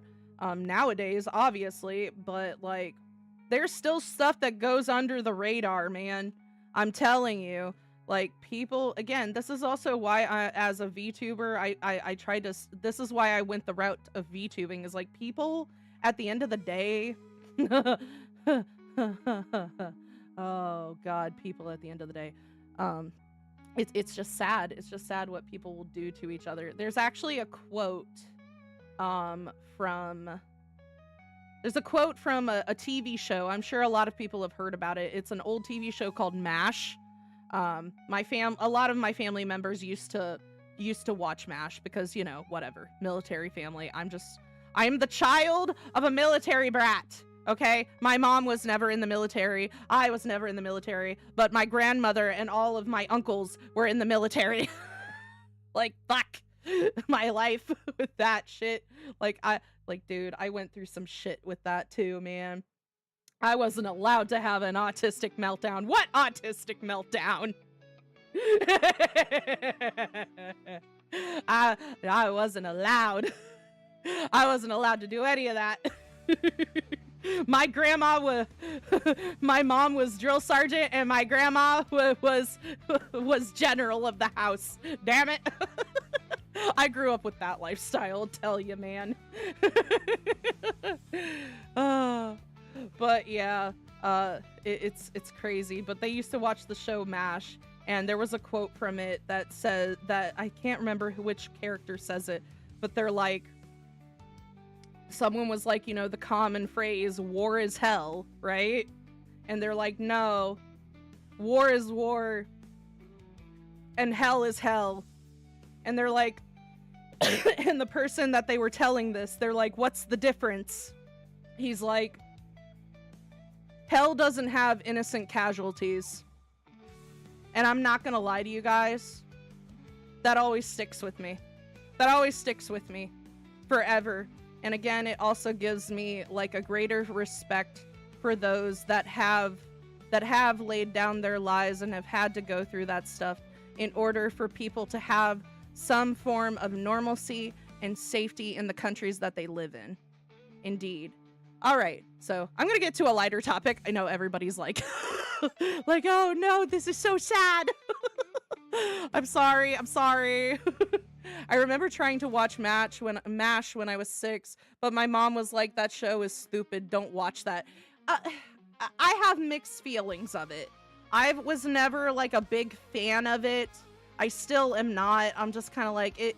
And also, I don't know if it really aged that well with certain things, because there was also, like, oh, I hated this. There was, like, a character in there that was cross-dressing, and the only reason they were cross-dressing throughout the series, and I swear to God, it was supposed to be a running joke, but it didn't age well. But they were cross-dressing because they wanted to take the insanity route to get out of war. I was like, are you fucking kidding me? Are you fucking kidding me? And it was just a constant joke that ran throughout the series. Like, I hated that. I was like, no, no. I know some of the older boomers would probably just be like, oh, that's fucking hilarious. And I'm like, dude, no. No, it's not. It's really not. Like, he's trying to play the insanity route just to get out of, like, fighting in a war to protect his country and just is straight up trying to out it. Like, and then, no, that didn't age well to me. I don't think it did. Anyway, in the Bad Batch, there was a clone who was commanded at an abandoned post to protect a shipment on a cold planet like Hoth. He lost his squad, and turns out the shipment is proto stormtrooper armor. Are you kidding me? Oh.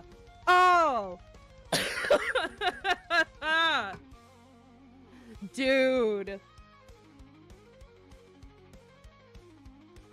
That is shady as hell, man. Oh my god. I mean, it doesn't surprise me because it's the Empire, right? But dude, like, to go to all of that effort for fucking stormtrooper armor. No. Oh my god, my heart. That hurts. That hurts, you guys. Oh my goodness, we need to get off some sad topics here. I'm just like, so sad, so sad.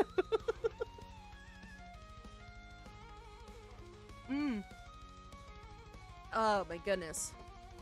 Turns out we're protecting shinies for our replacement. It broke my heart. Yeah, like, dude, that is fucked up.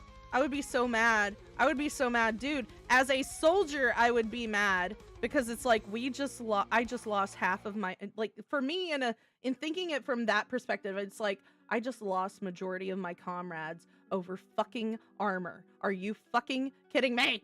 Like, no. Like, how dare you? Oh, dude. Speaking of lighter topics and speaking of Star Wars, my favorite part. I have a lot of favorite parts in Star Wars, so I'm gonna share a few of them just for funsies. Just for funsies. In The Mandalorian, when the stormtroopers are sitting there and having a conversation about shooting, right? I love this. I love this. I'm like, it explains everything. It explains all of it. They're like, they start trying to practice shooting with their blasters because they were bitching about, like, how they never hit anything. Right? Oh yeah, by the way, thanks for the shipping channel. It's really fun. Yes, within reason, you guys, okay? Within reason. Let's all be polite to each other. It's just for funsies, the shipping channel that I added to my Discord. For the sake of romance, I'm like, let love fly. Right? But yeah, dude. Anyway, back to the scene. Oh my god, I love this scene because they're talking about how they can never hit anything with their guns and stuff, right? Their blasters, and then all of a sudden, they're just like, okay, well, let's try practice shooting. And then they put, like, something, like, in front of them, like, for a target. I can't even remember. But, like, they start trying to shoot at, not even, like, a foot away from it. Not even, like, 2 or 3 feet away from this damn thing that they were trying to shoot, the target. And they were missing by a long shot. I'm like, at that point, that's just your manufacturing problem. They just kept shooting, just like, pew, pew, pew, and it just, like, kept missing the fucking target. And they were barely even in front of it. I'm like, okay, it can't be you guys. It's gotta be something wrong with the blasters. Like, dude, it gave me, like, red versus blue vibes. Like, if anybody remembers Halo's red versus blue. Like, straight up. My favorite ship that'll never happen is the blaster and the target. Facts all day. Just, that part always makes my day, because they're literally just, like, not even a foot away. Just pew, pew, pew. Like, why aren't we hitting the target? Why isn't it not working? You see, like, it going in all, seeing, like, the laser go in all different directions, like, pew, pew. Oh, it's great. It's great. All day. The never-ending joke. The stormtroopers. Ah. Hmm. Oh my goodness. Uh oh goodness, speaking of, okay, I'm kind of running out of things to talk about, but you know, if anybody has any more Star Wars stuff they want to share, I don't care. It's okay if you accidentally spoil Star Wars for me, because it's Star Wars, man. Like, I'll still watch it. I'll still watch it. I'm that much of a Star Wars nerd. It's fine. I want to have that on my platform. All the Star Wars jokes all day. All the Star Wars memes. Yee. I always played COD as a stormtrooper because I thought that's how I must shoot. Bro, I can see that. I can see that straight up, man. Oh my god. Just like pew pew pew, pew pew pew. I've barely played like Call of Duty. I've watched my brothers play, of course, most of the time. But even if dude, I camp. I'm sorry. I'm a camper. I'll hide around corners and shit. I'm a sneaky sneak on God. Like, no. Like, you ain't getting me. I'll camp and like people will get pissed off at me for camping. And then eventually somebody will find me and just like, pew, done. The Bad Batch is a must-watch to see the transition from the Republic to the Empire. Yes. Again, that's kind of where I'm behind on you guys. Is just kind of like the transition from the fall of the Republic to the transition of it becoming the Empire. Like, of course, you know, like I've been going back and forth with a lot of it. Although, like I said, I'm catching up. I'm catching up. Ahsoka disappointed me. The Ahsoka series disappointed me a little bit too. That was kind of like the nail in the coffin for me. I'm not gonna lie to you. Like, don't get me wrong. I loved the actress that they picked for Ahsoka. I loved the whole scene with her interacting with Anakin. Okay? Oh my god. It pulled at my heartstrings so flippin' much. Especially when they started lightsaber battling. I was like, yes! Like, yes! And then got a glimpse of like a live action Clone Wars. I was like, oh, hell yes, please. Like, that was such a fucking tease. That was such a fucking tease. Like, how can they fumble Ahsoka? Honestly, Ahsoka is carried by the Anakin scenes. Yes, it is. It is. I was just upset because it was like they kind of turned it into more of it. It almost felt like, okay, forgive me if I you know, spoil this, but for me, it felt like what is that one series? Not the Bad Batch. What is it called? What is that series called? Damn it. It felt like a live action that with damn it. Not the Bad Batch. What was it called? What was it called, brain? No, not Tales of the Jedi. I watched Tales of the Jedi. That was so good. Oh my goodness. The backstory of Count Dooku. Oh, that was, dude, that was so interesting. It like threw me off. I was like, what? I'm like, dude, that makes all sense now. It makes all sense now. For my brain. Oh, let me look it up. Hold on. Hold on. Star Wars. Not Clone Wars. It wasn't Clone Wars. Shit. What was it called? The characters from the one series, in Ahsoka that was from the other Star Wars series. I can't remember what that Star Wars series is called.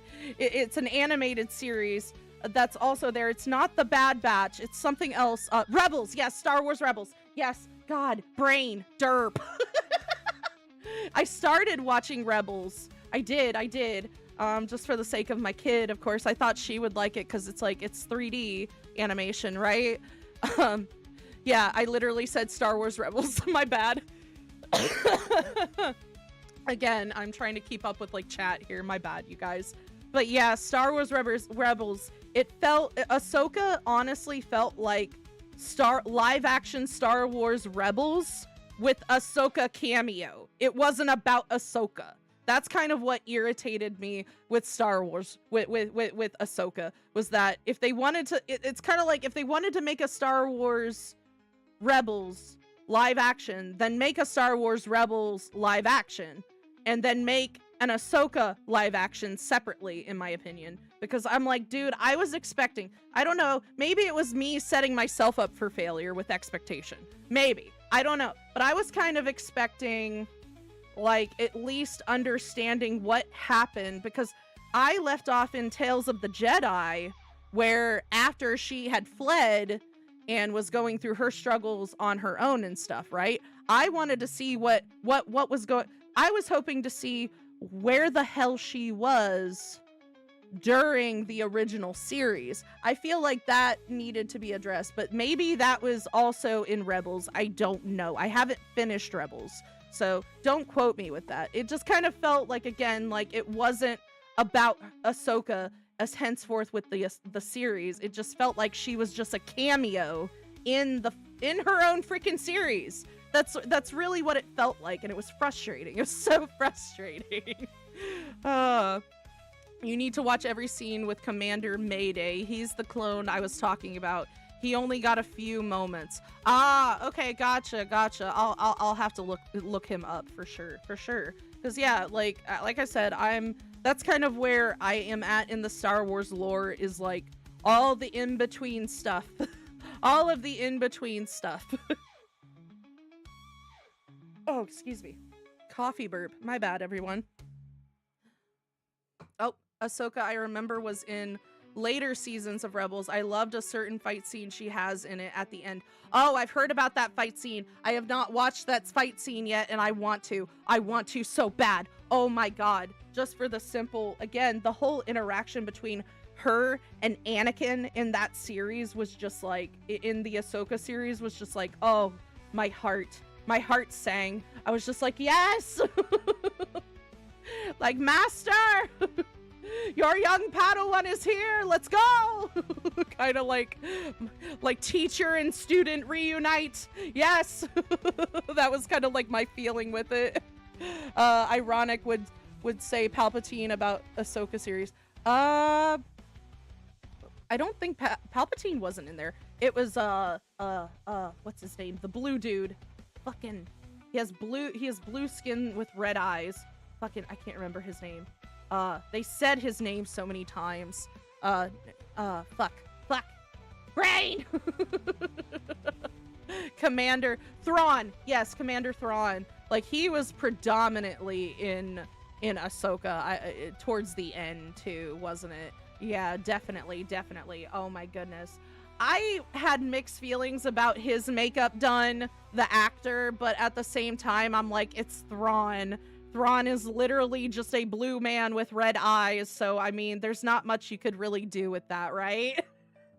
I love the costuming and of course the makeup they did for the actress who played Ahsoka. Like chef's kiss to that. I really liked that. The only thing I wasn't crazy about was when they showed like her full head without the headgear. It was just kind of odd looking. I'm like, I see it's like almost like I can see the wig cap line.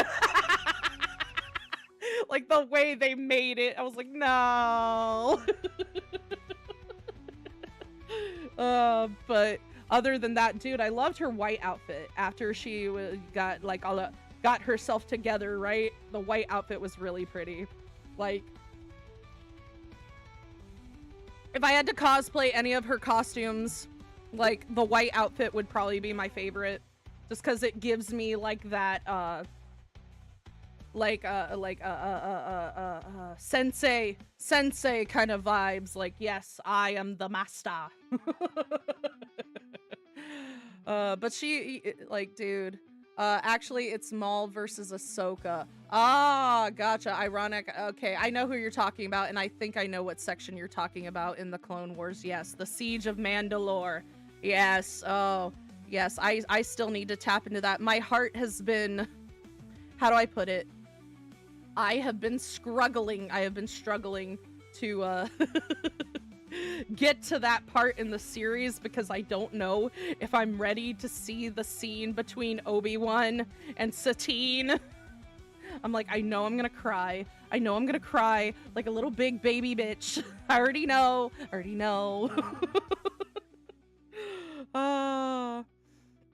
But yes, like, my goodness. I got so much to catch up on in Star Wars. But again, I don't mind talking about it. And if anybody wants to throw anything at me with Star Wars, all day, every day, of course. Season 4 to 7 and Bad Batch animation got upgrades. Oh, okay. So like, I'll have to look at that too, I guess. Cool. Sweet. Oh, my goodness. What time is it? It is like 10:50 a.m. I've been on here for like almost 2 hours? Almost, maybe. Fuck if I know. Fuck if I know. It's a day today. Oh my goodness. But yes, like, what am I gonna talk about? I'm just rambling at this point. But yes, I hope everybody has been enjoying, like I said, I hope everybody has been enjoying the new background. I'm glad to have shared that with everybody on my stream today. This is going to be my permanent background now. No more AI images or pictures. Yes, indeed. But I love the bubbles in the background. I love the random fishies that go by like, hello fishy, hello fishy, bye fishy. We got the pixelated hearts over here. We got the other computer screen over here. Yes, I'm like, this is me. This is real. This is me. I'm exactly where I'm supposed to be. Like, dude, I've been bleh now because I feel like I got all my ADHD energy out and I'm just like bleh.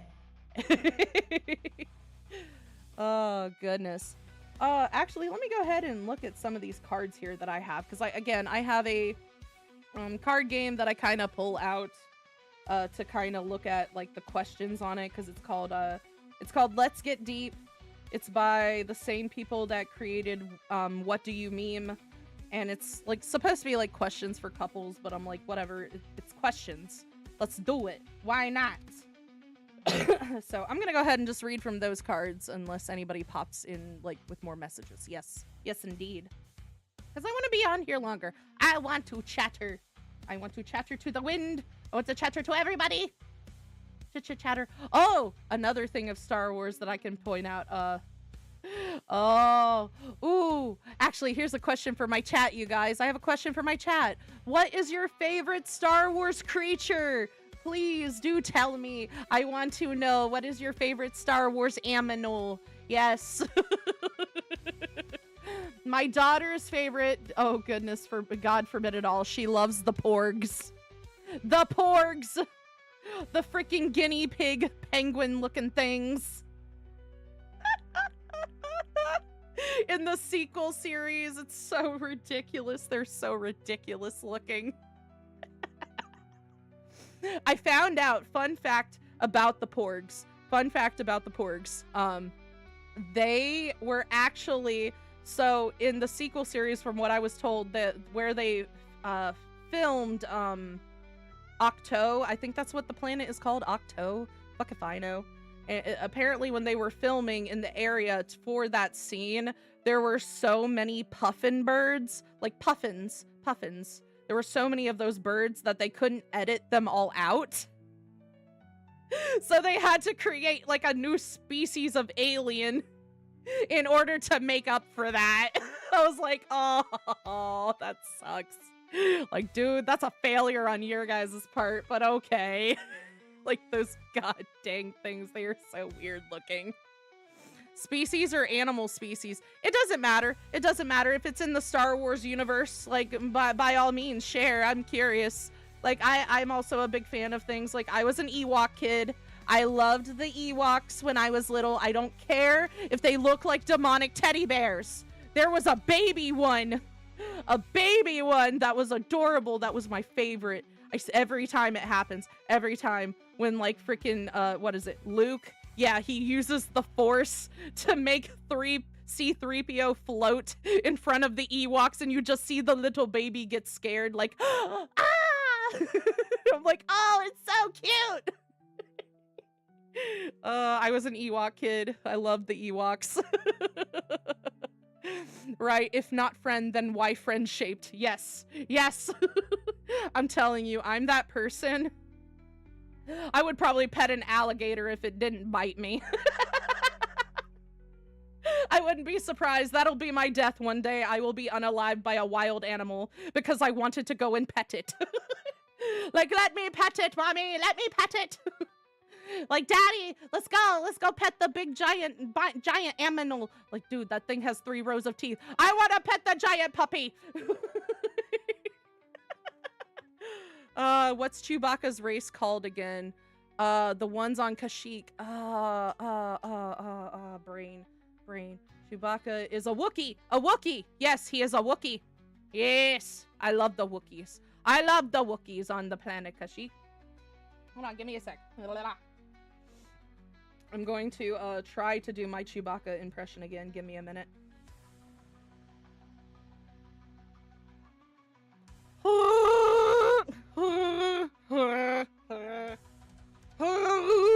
Stop. Come on, dry throat. Damn it.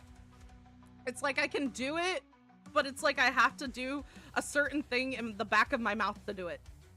Come on.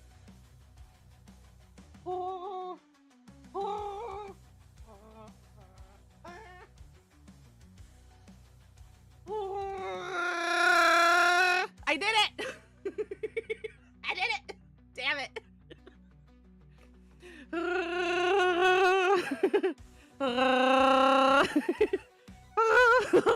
Okay, I can't anymore. It hurts. There you go. That's my best Wookiee impression. I sound like, dude, I probably sound like a drunk Wookiee. Or a Wookiee that's just unhinged. A Wookiee that has gone crazy. Yes.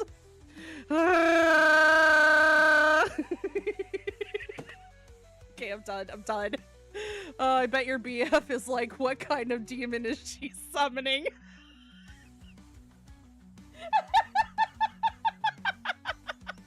Oh god. Oh no. Calamari are one of my favorite. Ewoks too. I always seen them interesting. It's like teddy bear plus native tribe. Yes. Yes. Oh, they are so adorable. I love it. I love it. Dude, although oh, one thing I hate is the Hutt clan. Oh my god, I can't stand the Hutt clan. Me and my BF have sat there like puzzled, you guys. Puzzled. Because think about the Hutt clan. Think about the Hutts, okay? Jabba the Hutt. Like, they have lived, these slugs have lived for thousands of years.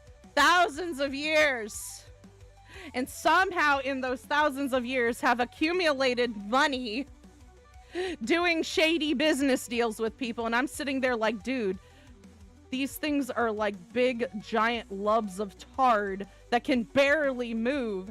How the fuck did they make all that money? What did they start out doing? I'm confused.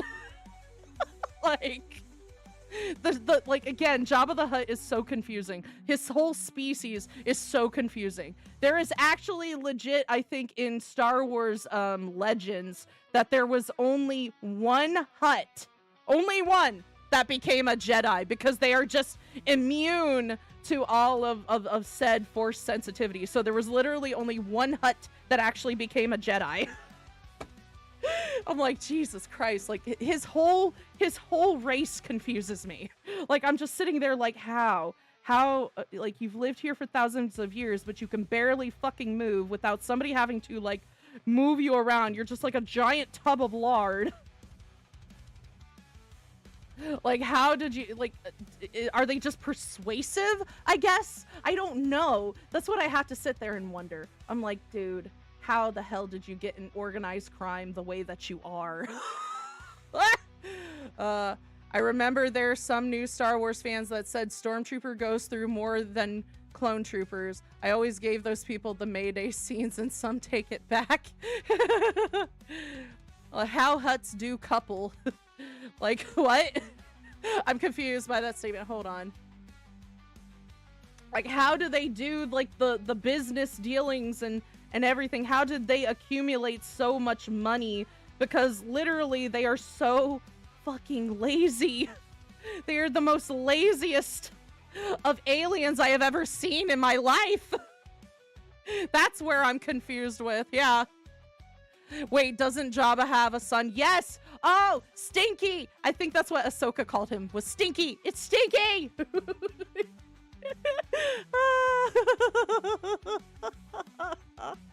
Oh, I love the episode with, I love the segment with Stinky. She was like, he's getting sick. We need to make him feel better. It's like, oh, he stinks. I'm like, that's why I call him Stinky.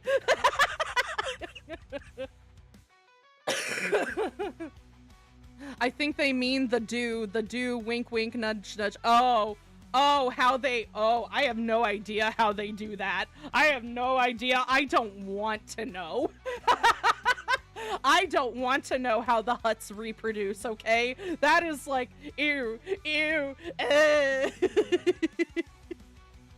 Oh my god. Like, ew, ew. It would probably be so slimy and everything. Like, I can't.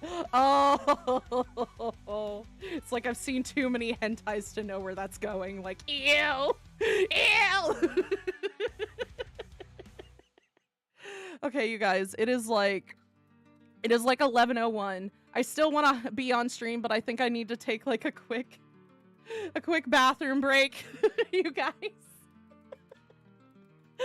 But we will get into some more Star Wars talking. It's fine. Or even if anybody wants to bring up any other nerdy topics, let's go. Like, I'm pretty well versed in a lot of different things, so Nickelodeon has nothing on them, right, dude? Oh my goodness. But yeah, I will be right back, everybody. I am going to take a little quick bathroom potty break, and then we will get back into more chatting today, because why not? Fuck it, I ain't doing nothing as of right now. Like, my stepdaughter is supposed to be here at the end of the day and the evening, so it's fine, it's fine. Anyway, I'll be right back, everyone. One moment.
Okay, everybody, I think I'm back.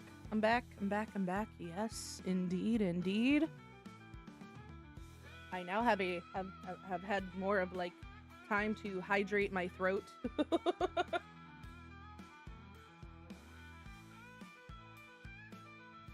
Ah, yes, indeed. Woo! Yippee! Yes. Oh, I see your comment, Tokichi. They are gangsters. I remember the Hut Clan are like gangsters. Yes, they are. I feel like that's the only... How do I put it? They have to have like some form of like really good social skills in order to like make the business dealings they do, right? Like, I feel like that's the only way I could see like them surviving, like their race of people has survived up until now, you know what I mean? Like, oh my goodness. However, you guys, speaking of scary video games, because this actually reminded me of that since I was talking about the Ewoks earlier. There is some kind of indie game that I have heard of. I don't know if there's a way that I can play it, but I don't even know if I would have like the guts to play it. I feel like I would be a big baby bitch to play it. But it's kind of like one of those Star Wars what if situations. And it's like you play a stormtrooper and you go to the planet of Endor, but something's not right. There's like supposedly a virus or something that has spread from the ship to one of the ships to Andor and stuff. And it turns out it's like a zombie like virus, right? I'm like, oh no, you're adding zombies to Star Wars? Oh no.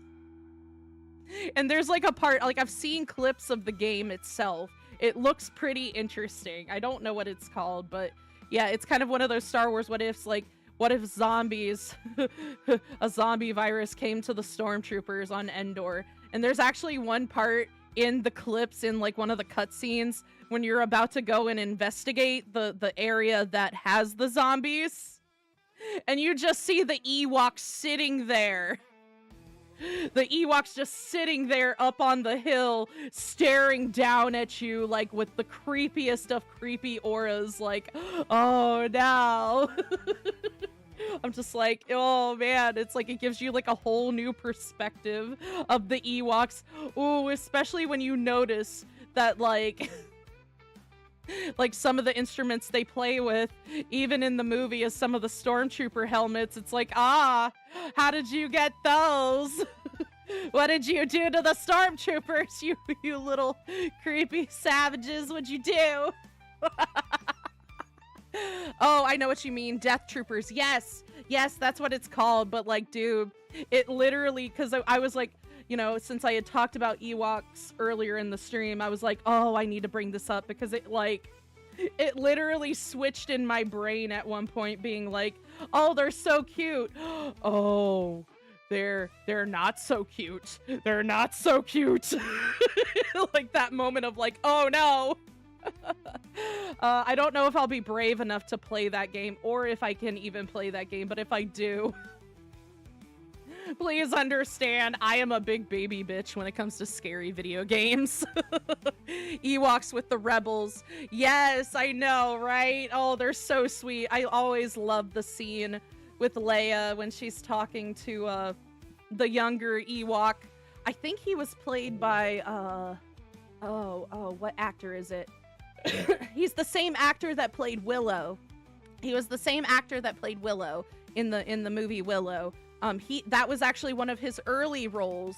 They dressed him up like in the Ewok costume and stuff, because originally the Ewoks were dwarves, were people who were dwarves or people who were just in general really short or young or whatever. Like they that was like before, you know, the whole like Peter Dinklage stuff happening and stuff. Yeah. So like that was actually one of his early roles as an actor to play one of the Ewoks, and it was so cool how like he talked about it, because he was just like, yeah, I kind of like pictured myself like he talked about how he observed his dog and how his dog would interact with him and stuff, and so he like applied that to his acting and such to make himself seem more like more animal like or species like. And it was interesting to hear it from his perspective. And then of course Carrie Fisher, oh, such a saint, may she rest in peace, man. Like, she watched over that boy on the set, just kind of looking after him like a little brother. I'm like, that's so sweet. Like, just hearing like the behind the scenes stuff with the actors is like always been like something that gives my heart warmth. I'm like, yes. And I always loved the scene when they were interacting with each other, him as the Ewok and her of course as Princess Leia. Especially when I was little, because I was always like that with animals. I was always like that with creatures. I wasn't very much, I mean, even to some degree, I felt like I was kind of like that with like my younger siblings when they were toddlers. Just like, it's okay. It's okay. Especially the part when she takes off her helmet and he freaks out. He's like, I don't know, what the fuck? Like, what the fuck? And she's like, it's okay. It's okay. It's not gonna hurt you. Like, I always loved it. It was always so sweet to see them interact on screen with that, and then finding out what all the details afterwards. It's like, it warms my heart. It warms my heart. Ewoks with the stormtroopers, say your prayers to the one above and the one below. You're not gonna live to tell it anyway. Right, though. Again, when I saw that on the freaking Death Troopers game, I was just like, oh. Like, gave me freaking oh, what is it called? Tattletale vibes, if anybody's heard of the game Tattletale. Like, oh, they look so cute. Uh-huh. It's like when you look away, they turn into like this evil demon, like blah. Like, you look so innocent, but you're not so innocent. But yes, and then of course, like I've said in the past, my daughter loves the porgs. That's also another thing. Okay, let me get to some cards here, because I've been saying that I'm gonna go through these cards, and I know everybody's been like throwing Star Wars stuff at me. Go figure. It's okay. I don't mind it. I love it. I'll talk Star Wars any day to anybody. At least with what I know anyway. Okay. Cards. Hearts of the cards. Give me a good question.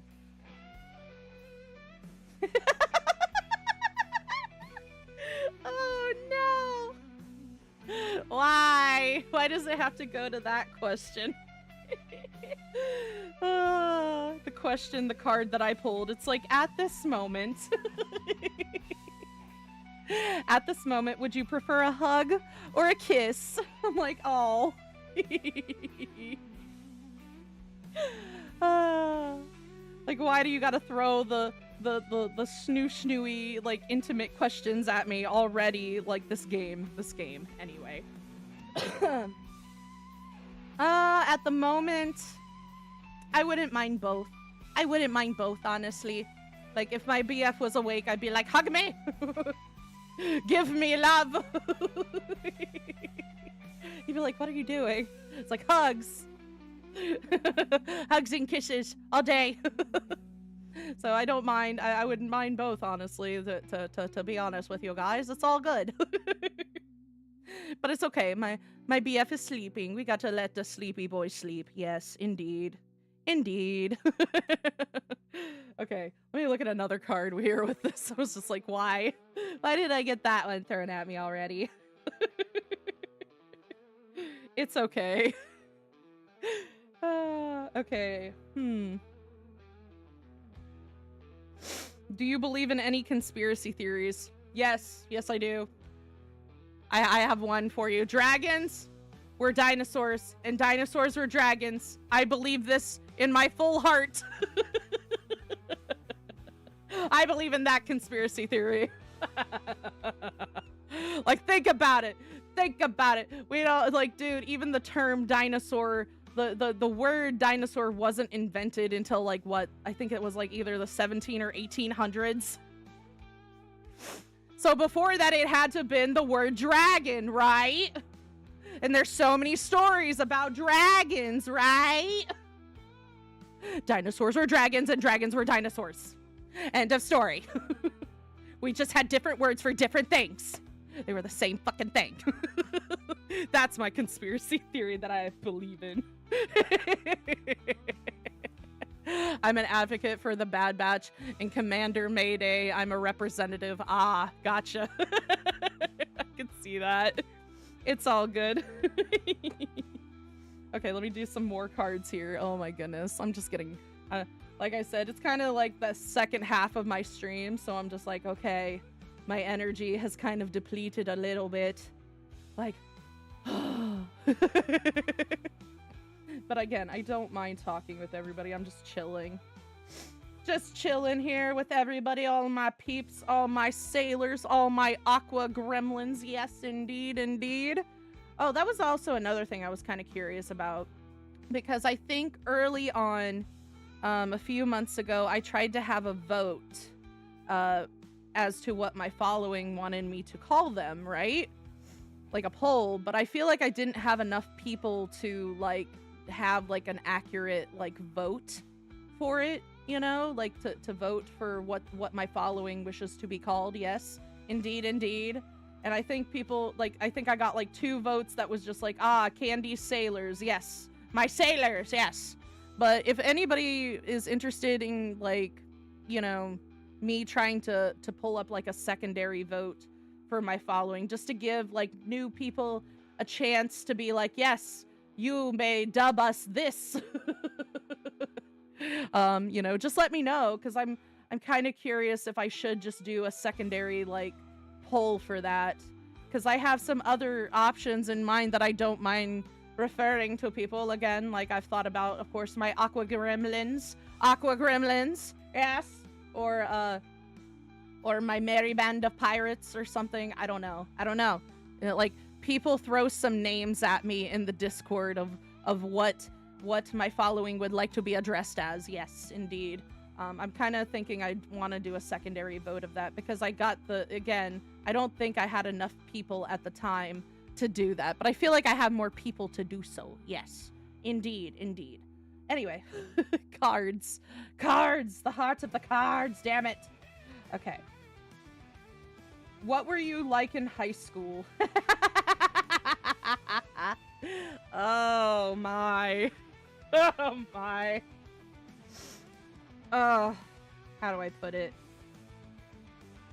Like, there's a lot of characters I can refer to in media about myself, but I was definitely like I feel like I'm Chiaki on a personal level, you guys, just because, like, dude, I was always sleepy, I was always drowsy, I was always in the back of the classroom, I was the quiet kid that doodled in her notebook, you know, that was daydreaming, staring out the window, you know, typical ADHD kid, autistic person, right? Like at least ADHD autistic girl, okay? Like I am naturally a space case, but I am self-aware of it more now. So I try to keep myself in check. I'll just be like, oh, was I spacing out again? Was I spacing out again? Yes, I was spacing out again. But I was definitely the quiet kid in school because, like, I had a lot of social anxiety. I still have a lot of social anxiety, even now as an adult, but I feel like now as an adult, I can attest to saying that, you know, I've gotten over a lot of my insecurities from when I was a teenager, because it happens, you guys. Like, if you were a teenager watching my shit, like, it gets better. It gets better. Don't sell yourself short on that note. Sometimes things are just freaking awkward. Like, dude, like I was probably in that awkward stage from like 12 to fucking to wherever. I'm still awkward. Like, I am Michael Cera level of awkward sometimes, okay? Like, damn. I said it once and we'll say it again. If you need some background music, you can check out... Ah, gotcha. It's a soundtrack since 2015. I understand, like, I know people want me to do, like, original soundtracks, but I have to really aim for non-copyright music, you guys. Like, that has been the notorious thing. It has to be non-copyright. It has to have, like, and then also, like, again, the people the user I use my music or the music that I use is called Musichunter that you can find on YouTube. I put links, of course, in the description below. I have it like auto set to that because I want to make sure that they get credit for every time I use their music. Just to, just to be respectful, Like, I feel like that's just a little common courtesy, like, whatever. But yeah, like, that's kind of where I've been doing, like, my music with is just, again, I want to make sure that I'm not getting copyrighted, you guys. So I can't really get, like, original soundtracks to things, like, Like, I wish. I think it's not copyright since tons of other CC... okay. Maybe. That's a possibility, but like I said, I'm kind of sticking with my own things. I do appreciate the suggestion, though. Thank you. But I am kind of content with, like, the music that I have, and I have to... I know I want to explore their channel a little bit more to add more to, like, my music playlist, because I got quite a few of them in here. A few things in my playlist from Musichunter, yes. But I do, I have, like, bleh. Okay, I'm derping. Come on, brain. Buffer symbol. But yes, I understand. Like, I appreciate the suggestion, though. Very much so. Yes. Okay, where was I? But yeah, in high school, I was always the quiet kid. I was always the quiet, awkward kid forever. And then if we want to go down, like, high school labels, God forbid it all, I don't consider myself like a stereotype of anything, really. Even if I do fall into a stereotype, it's a fucking stereotype. Like, dude, like, everybody's different when it comes down to it. But if I had to label myself, like, in high school, I probably would have been a mix between nerdy, gothic, and emo. I was, like, kind of a mix between those three categories of people, if that makes sense, when I was in high school. Yes. Here's a question. During high school, what was your favorite subject and why? Oh, okay. Cool. Yes, I'm going into the questions that I don't mind answering. Yay! I was into, of course, my favorite, if I had to go in, of course, our basic electives, math, science, reading, history, etc., I would have to say history. History has always been one of my favorite subjects, and the main reason why is because I like to look, like, honestly, I've seen, like, it's like if you don't know history, it's bound to repeat itself, right? Like, dude, it has been happening. It has been happening in society over and over and over and over. I've realized that when I look at history, but I love history because I've always liked looking back on the past and seeing the differences and the similarities from people in the past versus people, in the present and in the future. Like, I've always liked looking at that, like looking at the comparisons, if that makes sense. I need a drink. I have coffee, I have green tea, and I'm almost done with my water here. Yes, aqua. Drink your aqua, you guys. Aqua Candy recommends it. Drink your aqua. Drink your water.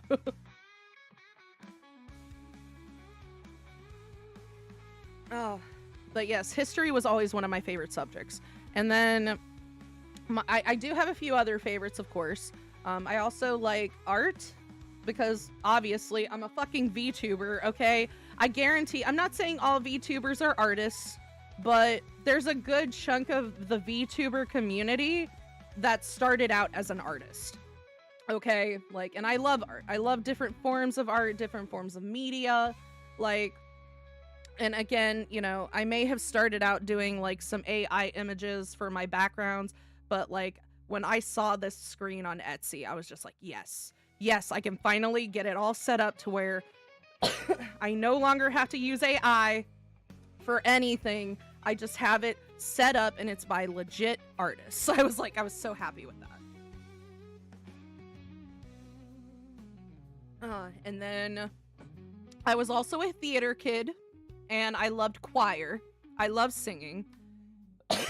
I'm sorry that, like, I'm just having a coughing fit. Give me 1 second. I'm gonna mute the mic so I can clear my throat. My apologies. Ah!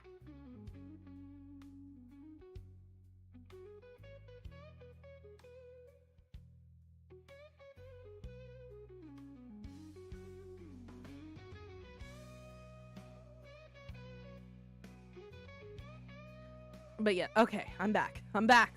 God. But yes, I was also an art kid. I was a theater kid. And then I was also a choir kid because I loved singing. Like, I was definitely, like, creative brain. I was raised creative brain, and I am creative brain.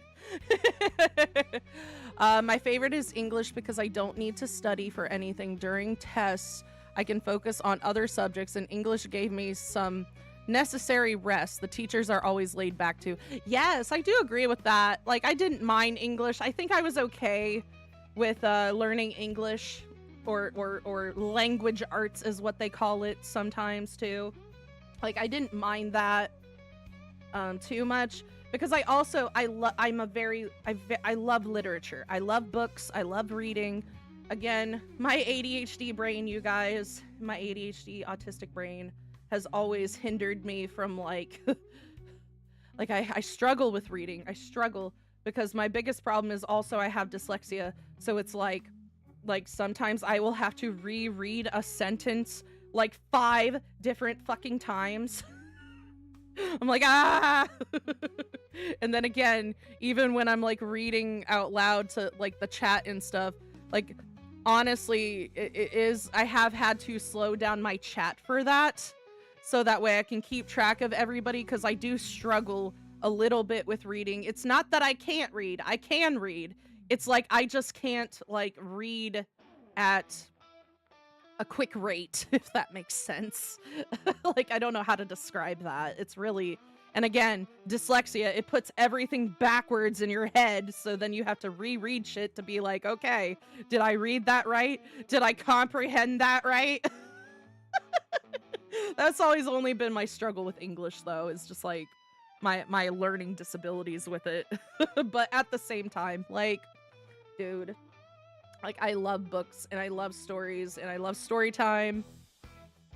I'm like definitely a literature kid. Definitely. Hold on. I'm burping. Coffee burps. Ah! Okay. I'm alive. I'm dead. I'm looking at you. Screw you. I'm up. Story of my life all day, every day. Mom life. Yes, indeed. All right, let's see. Okay, my next card. Describe the last time you felt butterflies in your stomach because of your partner. Oh, God, it's hitting me. Oh, there's a lot of times, you guys. There's a lot of times he'll put butterflies in my stomach unintentionally. Because it's so interesting, because I feel like me and my BF are very, like, how do I put it? He has the technical brain. I have the creative brain, right? And, like, there are times, like, I will try to flirt with him. And I don't know if it's like he picks up on the flirting and just is kind of like whatever to it, or if it just goes over his head and it'll be just like, like it's like trying to flirt with a robot sometimes. No offense to him, of course. But like, again, there are times I'm just like, never mind.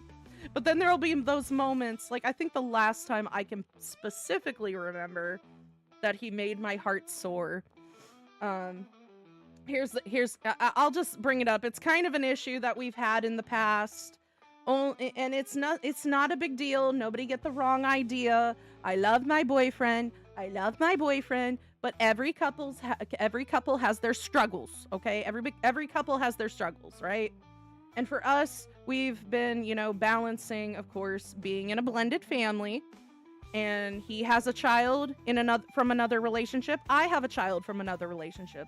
And then on top of it all, now I have my siblings that are living with me with disabilities. So it's like we're in a full house.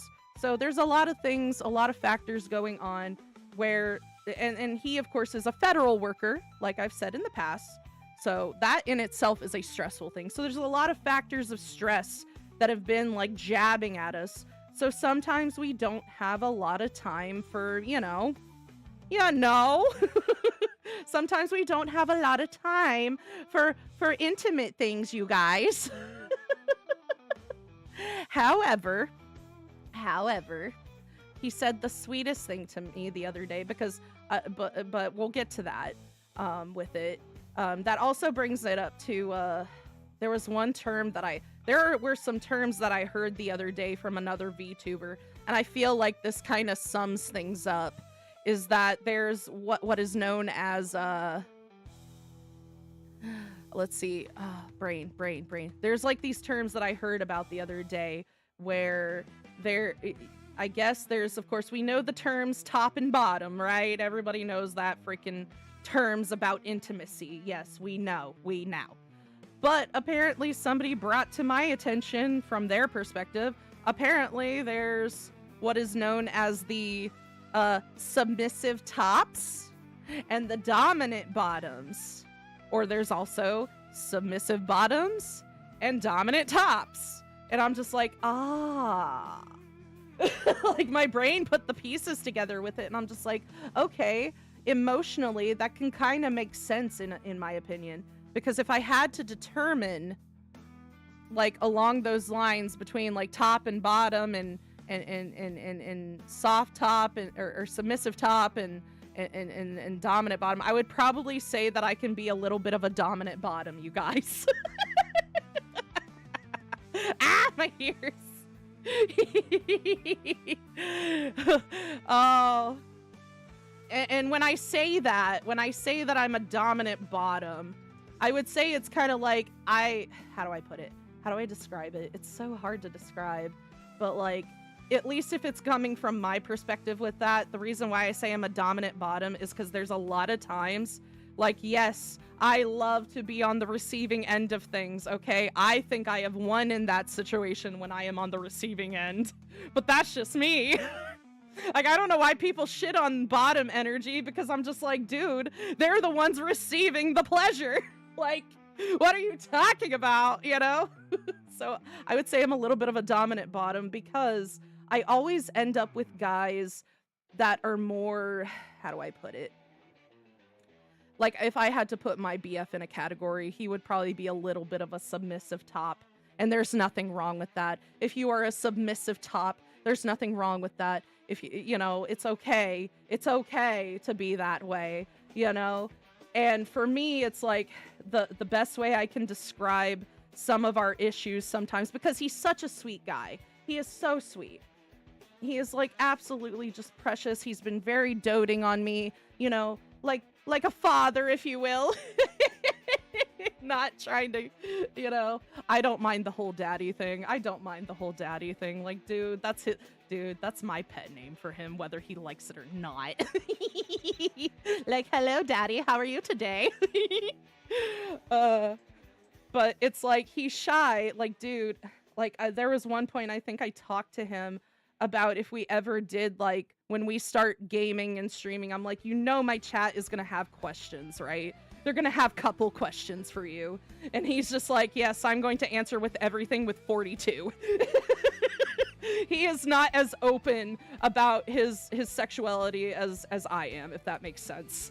So anyway, to kind of get to that, to being like a dominant bottom, it's like I have had to push myself in past relationships and even my current relationship to be the female that makes the first move. I don't always want to make the first move. A lot of girls don't want to make the first move, but it's like, god dang, dude, if I am feeling it, if I am gooning, if I need to goon with you and we need to become intimate, I'm like, I can be like, hey, how are you?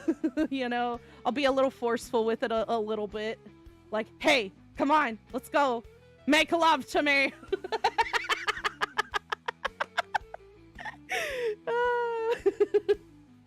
Oh, what was it? Oh, there was a comedian. There was a freaking comedian, you guys. What's her name? Ali Wong. I think that's her name, Ali Wong. She's talking about her and her husband being intimate with each other on stand-up, right? And he's like, she does an example. She's like, okay, so I'm bent over. And he's spanking my butt. He's spanking my ass. And then apparently her husband is just like, stops spanking her ass, looks down at her and is just like, you know I respect you, right? You know I respect you, right? And she's like, yes, I know you respect me. That's why I want you to abuse me. It's just like, ah. Like when she said that, I was like, dude, I feel that in my soul. Just like, it's okay. I know you respect me. Don't be afraid to manhandle me. That kind of relationship. Damn. Like I felt it in my soul because that's the issue I always face in relationships. Even with my BF, he's so polite, he's so sweet, and he you know, we both believe in consent, obviously. Like even though I can be a little forceful with things, like if he says no, he says no. I back off, obviously, because that's to be fair. But like there are those moments I'm just like, sir, it's okay. I understand you're a gentleman. But if we're in the bedroom, you don't need to worry about that. If I say it's too much, I'll shout pineapples. Like, please.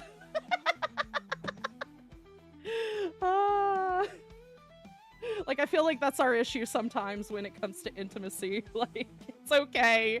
I still love him, you guys. He is amazing. Because then, like, you know, we had that kind of conversation, right? We had that conversation of like, you know, kind of similar to that, because I told him, I'm like, we're in a relationship, you know, don't be afraid to come up and hug me or grab me or kiss me or whatever. It's like, you're my boyfriend, I don't mind you doing that, right? And after I said this, you guys, after I had said this to him, it was so sweet.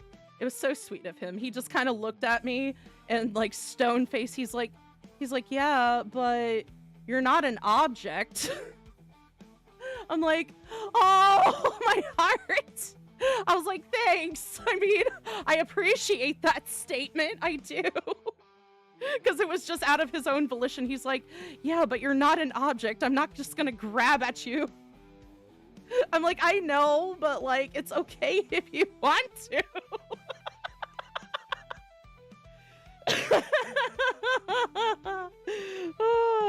Oh, he's rare, a keeper, yes. Oh my gosh, like I swear to God, like there was even one time when I had dental work done, just dental work. I gotta go back to the dentist. I have like a cavity in the back, like on one of my molars that I have to take care of.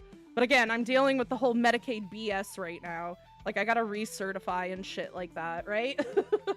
But yeah, like he is such a keeper, you guys. Like even when I got dental surgery done, I have like a hole that's in between my two front teeth that I had to get filled.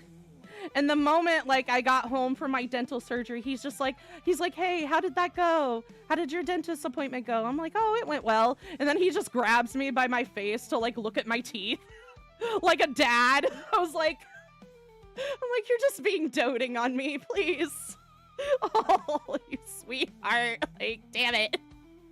Or even when I came home from the hospital, you guys, I had issues with my kidneys a while back. And then when I came home from the hospital, he was like, go upstairs and rest.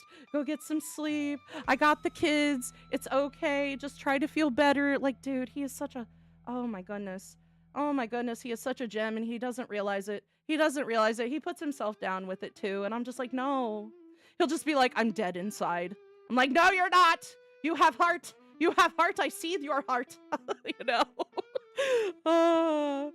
Here's a question. What's the most creative insult you heard? Mine was, your parents only had you for tax benefits. Oh. Oh, man. What is the wildest Oh, man. There's a lot out there. I think my favorite insult has to be from Rolf from the Cartoon Network show Ed, Ed, and Eddie. If anybody doesn't know, that's Rolf, the son of a shepherd. Yes. He's like a country bumpkin. He's supposed to be like, I think like the foreigner in the show. And there was like one person, I can't remember who he was insulting with this, but he was just like, he's like, how dare you, you stale end piece of white bread? I'm like, yes! I don't know what that means, but it sounds funny. Like, you stealing piece of white bread? You stealing piece of white bread? How dare you?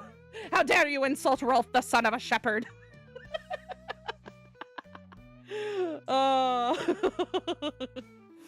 Oh man, I missed that show. That show was so stupid, but it was great. It was like the best kind of stupid. I have a stupid, trashy sense of humor. We can all have stupid, trashy sense of humor together. Yes.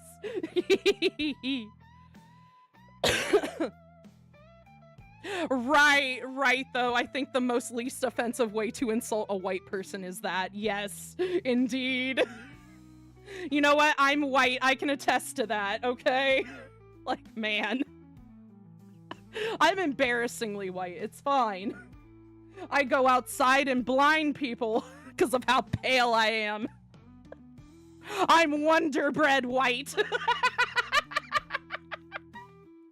Like, yes! And then at the end of the day, if I've been out in the sun too long, I turn red like a lobster. Bring in the dancing lobsters. Yes. Bring in the dancing lobsters because that's what I have become. For being too damn white for summer. By calling them plain white bread, yes. Oh, shoot. Yes, your chin, yeah, chin. Why did I say chin like the Crimson Chin? Damn it. I got tongue-tied, it's fine. Your skin changes as you go. A walking thermometer, yes, yes, indeed. And then it's like if you punch me in the face, then I turn black and blue. So, like, dude, I swear to God, white people can't even say that. Honestly, it's like white people can't even be racist. You know why they can't be racist? Because they change into all different colors based upon different shit. It's like we turn black and blue and red. It's like, why are we racist in the first place if we can change into all these different colors over, like, factors in life? I don't understand.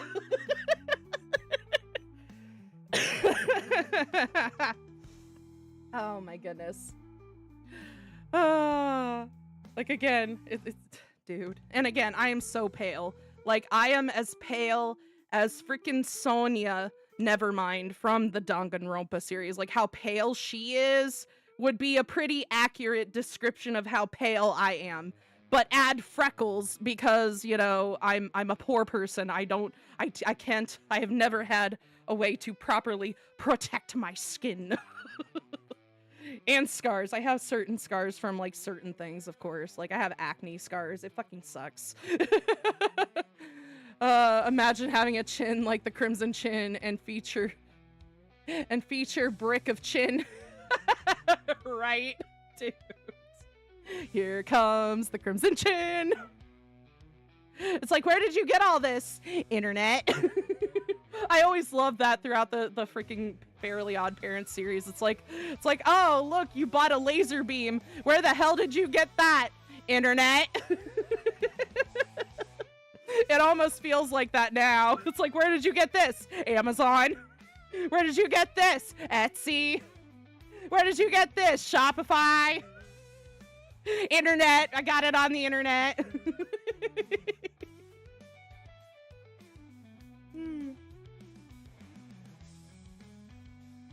I freaking love it. Oh, that was another childhood show that I binged on, was like, oh, where did you get this? Temu? Yeah, right, though. Again, they were just predicting the future. It's fine. We're all shopping on the internet now. Timmy Turner predicted it before anybody else.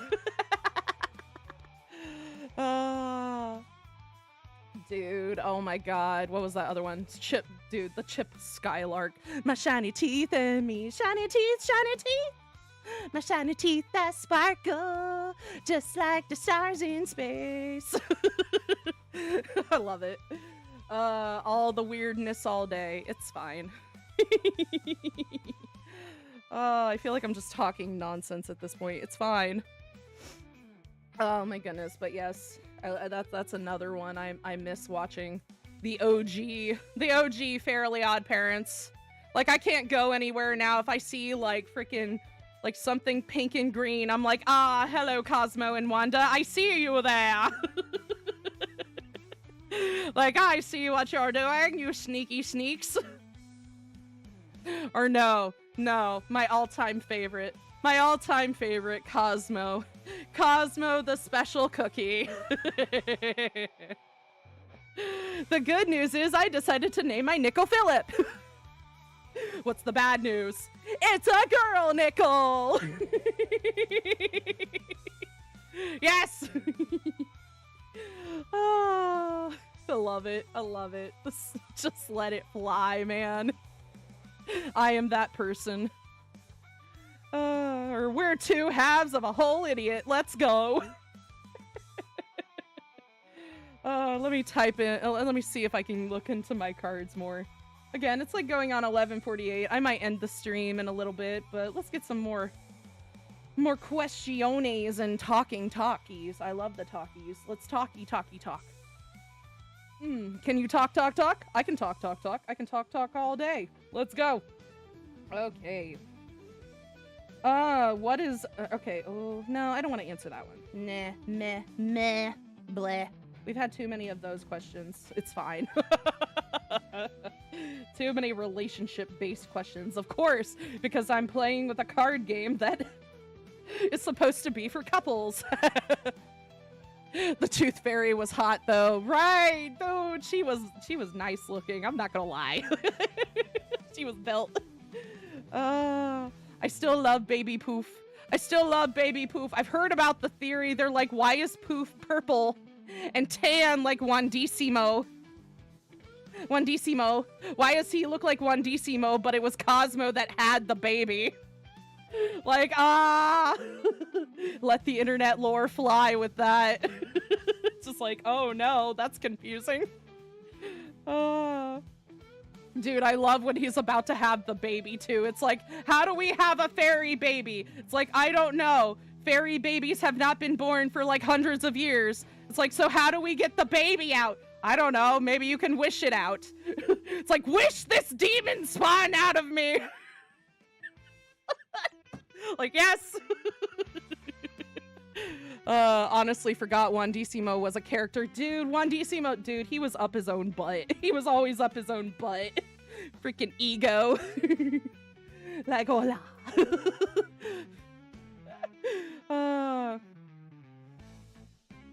I don't want to answer that one either. Come on, give me a good one. Give me a good question here, cards. You being weak today. No, I don't want that one. Oh my goodness, give me a better one. Do you prefer salty or sweet?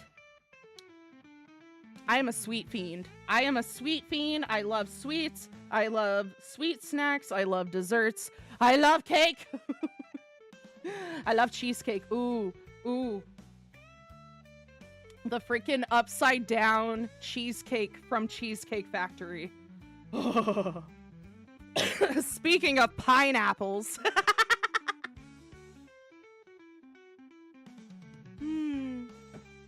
Speaking of pineapples, like, dude, they have a pineapple upside down cheesecake at the Cheesecake Factory. I had that shit when I was preggers with my daughter, and I fell in love with it ever since. That is one of my favorite desserts, you guys. I freaking love it. But yes, I definitely am a sweet person. I love sweets. I know a lot of people like salty snacks, and I have a few of my favorite salty snacks. But it's like, if I had to choose one or the other to be more palatable to me, like, especially if I'm feeling nauseous, I'm like, do not give me a salty snack. I know I need the salt probably because I'm dehydrated or something, right? But like, give me something sweet and I'm like, oh. Like, I have a sweet tooth for days. This is why I have cavities and I'm a diabetic. Let's go. Anyway, my Achilles heel, always. I remember that Fairly Odd Parents special about Timmy's secret wish. The good old days, yes. Yeah, sweet or salty, I can only see diabetes or heart problems. Facts, dude. Like, again, Like, even though, like, I have my health problems, I know I'm not gonna sit here and say, like, how do I put it? I'm not gonna sit here and blame genetics. Only because, yes, even though big people run in my family, I can't sit there and excuse my behavior from, like, me, like, just being the teenager that did not give a shit during my teenage years and, like, crammed a bunch of crap down my throat while I was video gaming or doodling in my notebook, okay? Like, it's kind of a mix between, yes, genetics, but then also my own poor life choices. I'm paying the price for it now, so I'm just like, okay. Like, I've made dietary changes. I drink water more. I actually had to switch over to oat milk instead of regular milk. So I don't do a lot of dairy as much either, which was also a big culprit when it came to me, like, gaining weight. Like, fun fact, especially if you have hormone problems. Oh yeah, I have PCOS. I know. There's a lot of women with PCOS. It's a common problem. People can get over themselves, okay? But yeah, I have PCOS, which basically means that PCOS stands for polycystic ovarian syndrome, which basically means that I have cysts on my ovaries, but then I also have a hormone imbalance.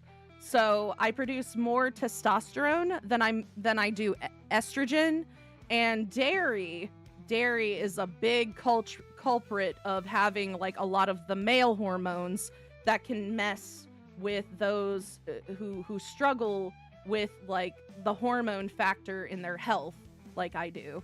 So I've had to make the switch from going from dairy to oat milk as, like, my regular go-to dairy product. Now, granted, I don't exclude all dairy products because, like, I just can't. Realistically, I just can't. Like, I have tried the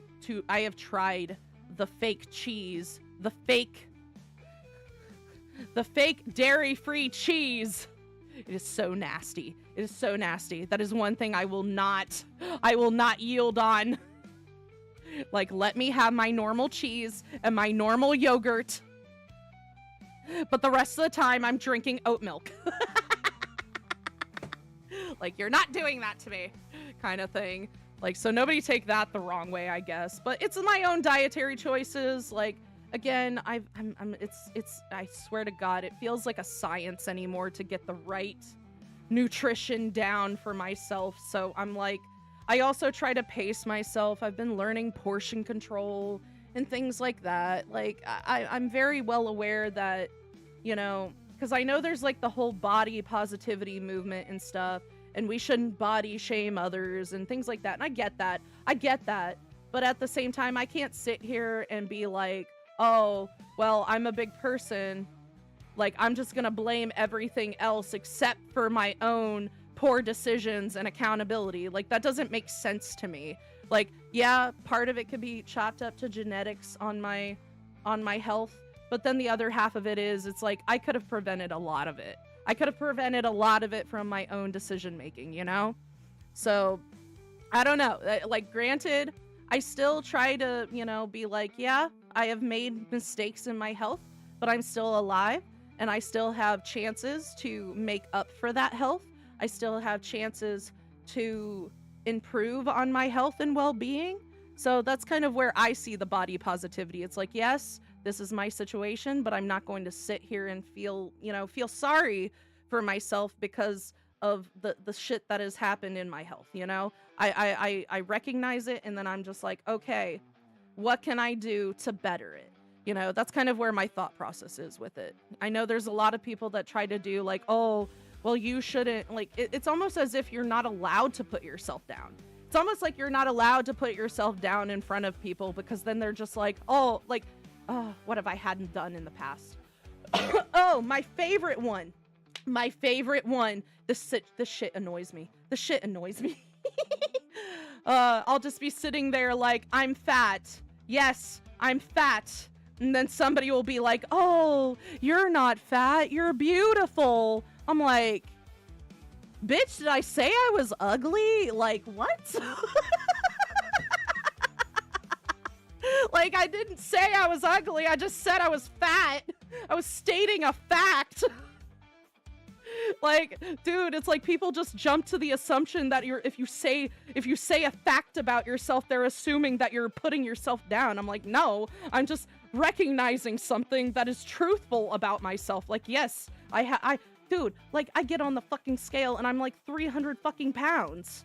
Like, legit, it goes between 250, like, no joke, between 250 and 310 every time. It's been fluctuating because of the fact that I've made dietary changes and I've been more active in my life, right? Like, it's been fluctuating between 310 and 250, or not 250, 290, excuse me. Like, between 350 and 290 on the weight scale. Don't sit there and tell me that I'm not fat, okay? I'm floofy.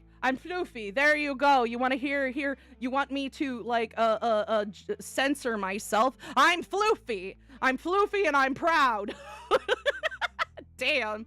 I mean, I'll body shame you for your own good if my friend, for example, is extremely obese, but can't stop eating at least 4 buckets of KFC, then I will flame him up till he be mad at me just to stop eating. Like, dude, right though? I hate that shit. Like, dude, what's that show? I've watched it on some, which user is it? I think it's Cinnamon Toastkin. Cinnamon Toastkin, he'll watch the, like, my 300-pound life, or like my 600-pound life or something. Dude, I love the doctor on it.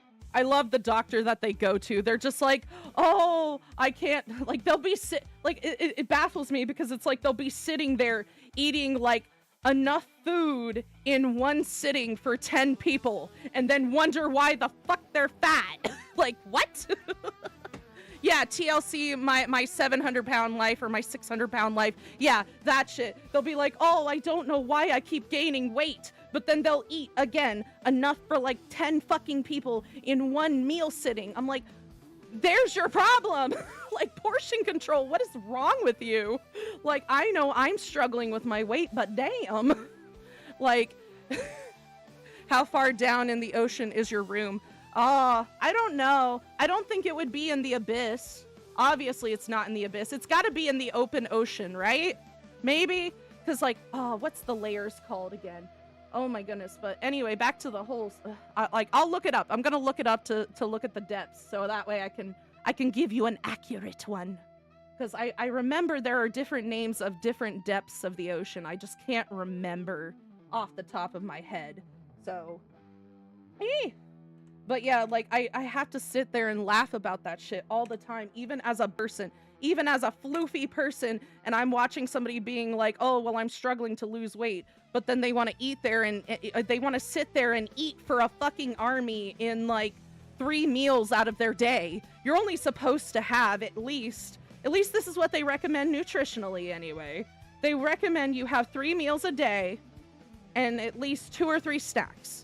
And you know, they don't have to be big meals. They don't have to be gigantic. You don't need the fucking, like, the XL cup at McDonald's or something. You know what I mean?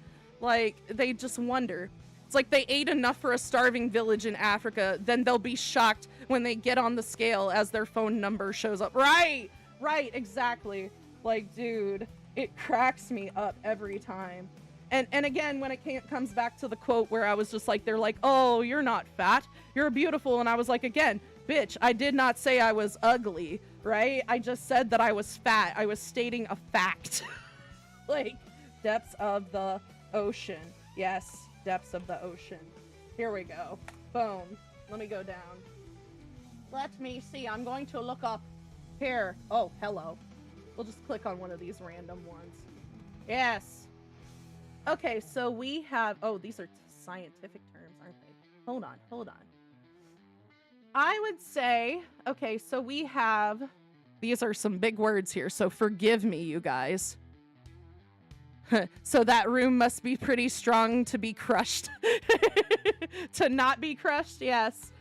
There's okay, that's the sunlight zone. There's the twilight zone. There's the midnight zone. And then there's the abyss, right? I want to say that maybe we are in the midnight zone. at least somewhere between the twilight zone and the midnight zone, which is at least about between 1,000 to 3,000 feet deep. Or no, not feet. My bad, not feet.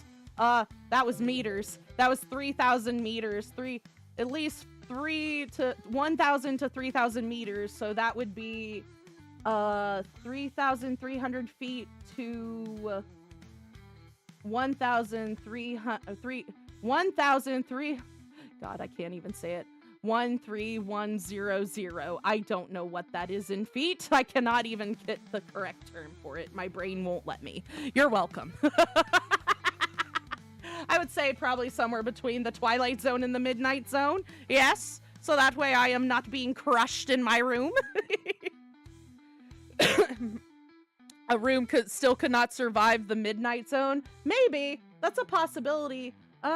Maybe it is in the twilight zone. There we go. We'll be in the twilight zone. Do do do do do do do do do do do.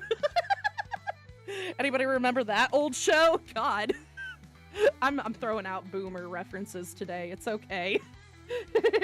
Probably the twilight zone. Definitely probably the twilight zone then, because I'm seeing on the picture where I'm looking at the different depths, and like one of them is like the twilight zone has the sperm whales as an example, because apparently, fun fact, sperm whales maximum depth is 3,300 feet. And it's actually been recorded for them to dive deeper.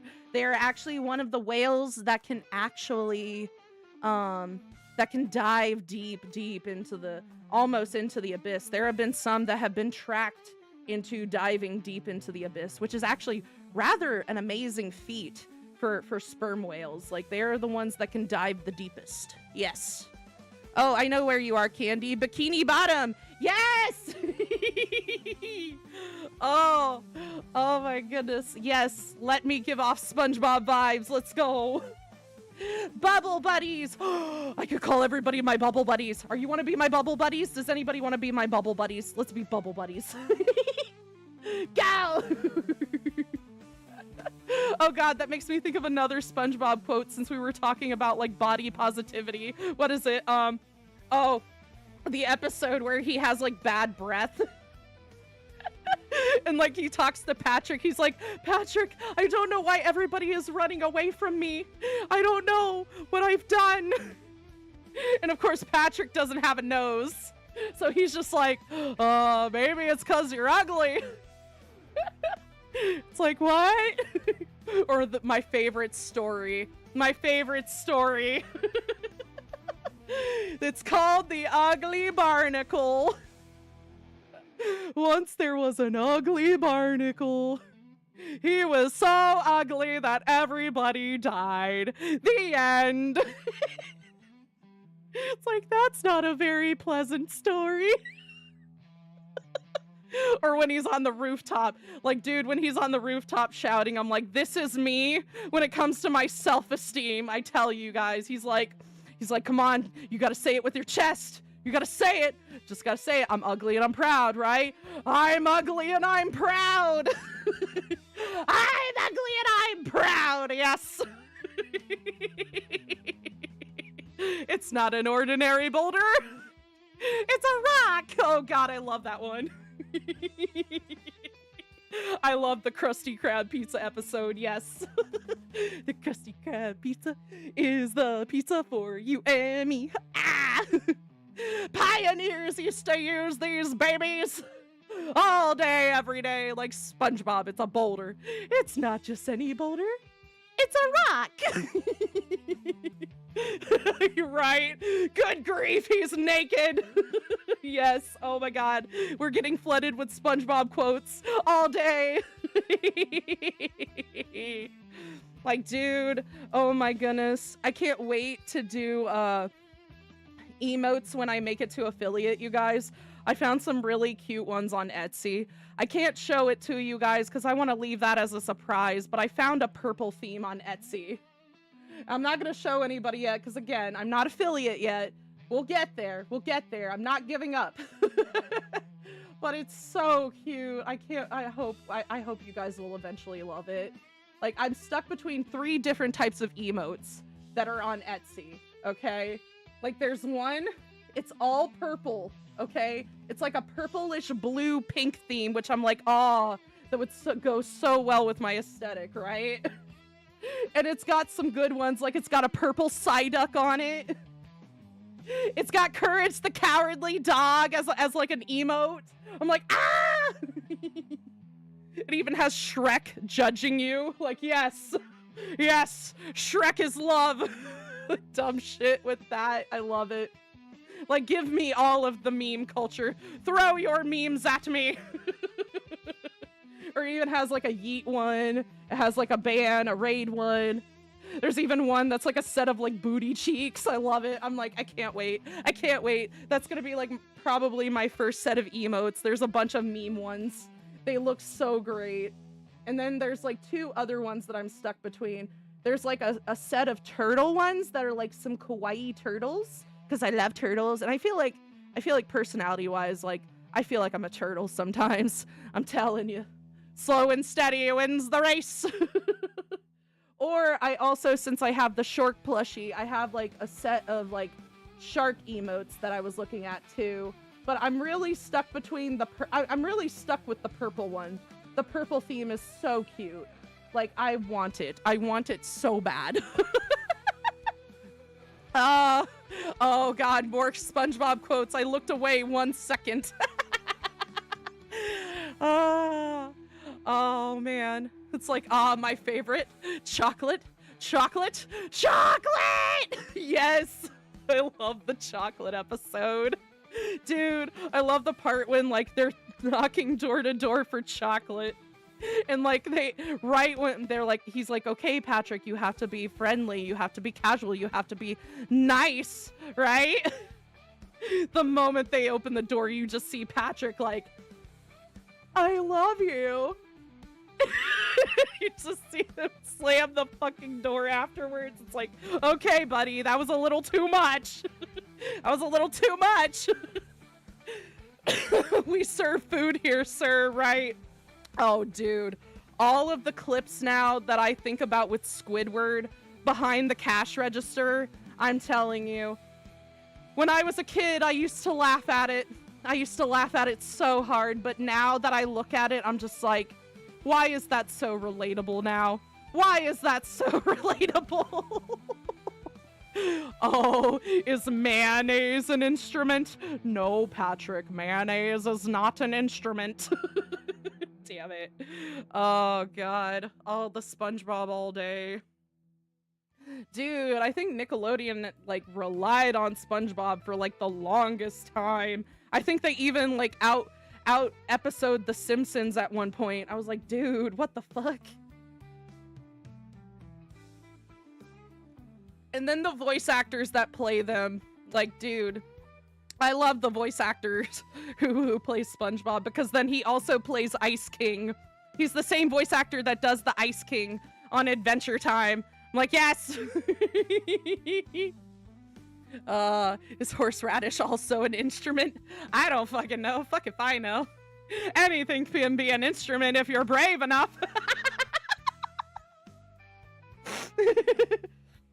God, why does that make me think of it's like, like anything can be a toy if you're brave enough, if you catch my drift. Anything can be a toy if you're brave enough. Like, oh no. Anyway. Oh, it took me 3 days to make that potato salad. 3 days! Yes. I'm just getting SpongeBob quotes now. God damn it. All day. Yes. Oh my goodness. Oh, I love the dude. Memories of the times that I didn't have to think about anything. Yes. But no, dude, that would be so cool. Does anybody want me to refer to them as my bubble buddies? I think that would be a fun name to call my followers. Bubble buddies! Yay! Fuck if I know. Again, just like, again, if people want us to do, if we want to do like a poll, again, I did one at first to decide the name of my following, or what my following wants to be called, right? I did a vote for that like months ago, but I don't think my following was big enough. But now that I'm actually having people talk to me and having like a legitimate following, I kind of want to do like a secondary poll on my Discord to like at least be like, hey, what names do we want to call ourselves? What do you guys want to be referred to as? Do you want to be aqua gremlins? Do you want to be bubble buddies? Do you still want to be sailors? Because I think that's what we voted on. I only had 2 people voting on the poll, sadly, at the time. So if we want to do like a revote on that on my Discord server, just let me know, you guys. Aqua bubble buddies, yay! Oh, that would be so cute. That'd be so cute. But yeah, like, let me know on Discord if anybody's on my Discord about it, because I was thinking about setting up a poll for that again, because I'm just like, I want to give new people the opportunity, like, what do you want to be called by me? Yes. I like the term bubble buddies though, because I'm like, dude, I'm such a dork, and I would call myself a bubble buddy. I'm a bubble buddy. Bubble buddies. Bubbles. God dang it, now I'm thinking about the yellow fish from Finding Nemo. Bubbles! Bubbles, bubbles, bubbles. My bubbles.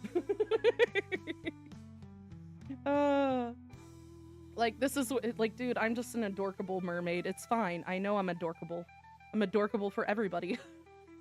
I'm just naturally adorkable. Let's go. Mine, mine, mine, mine, mine. Mine, mine, mine, mine, mine, mine, mine, mine, mine, mine. You're welcome. Dude, I'm telling you, man, I wouldn't be surprised once I start getting a little more well-known in the VTuber community.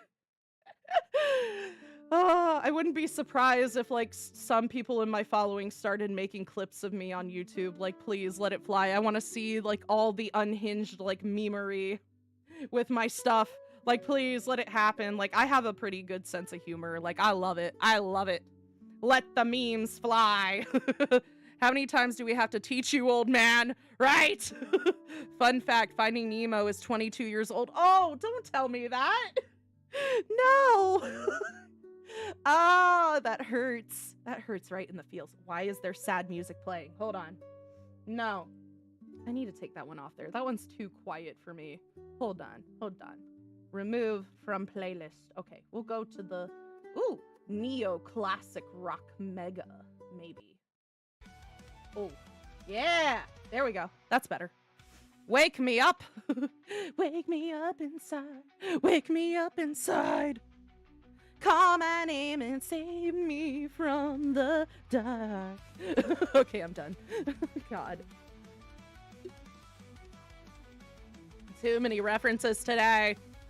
Too many. Too many. Oh my goodness. Okay, it is like 12:15.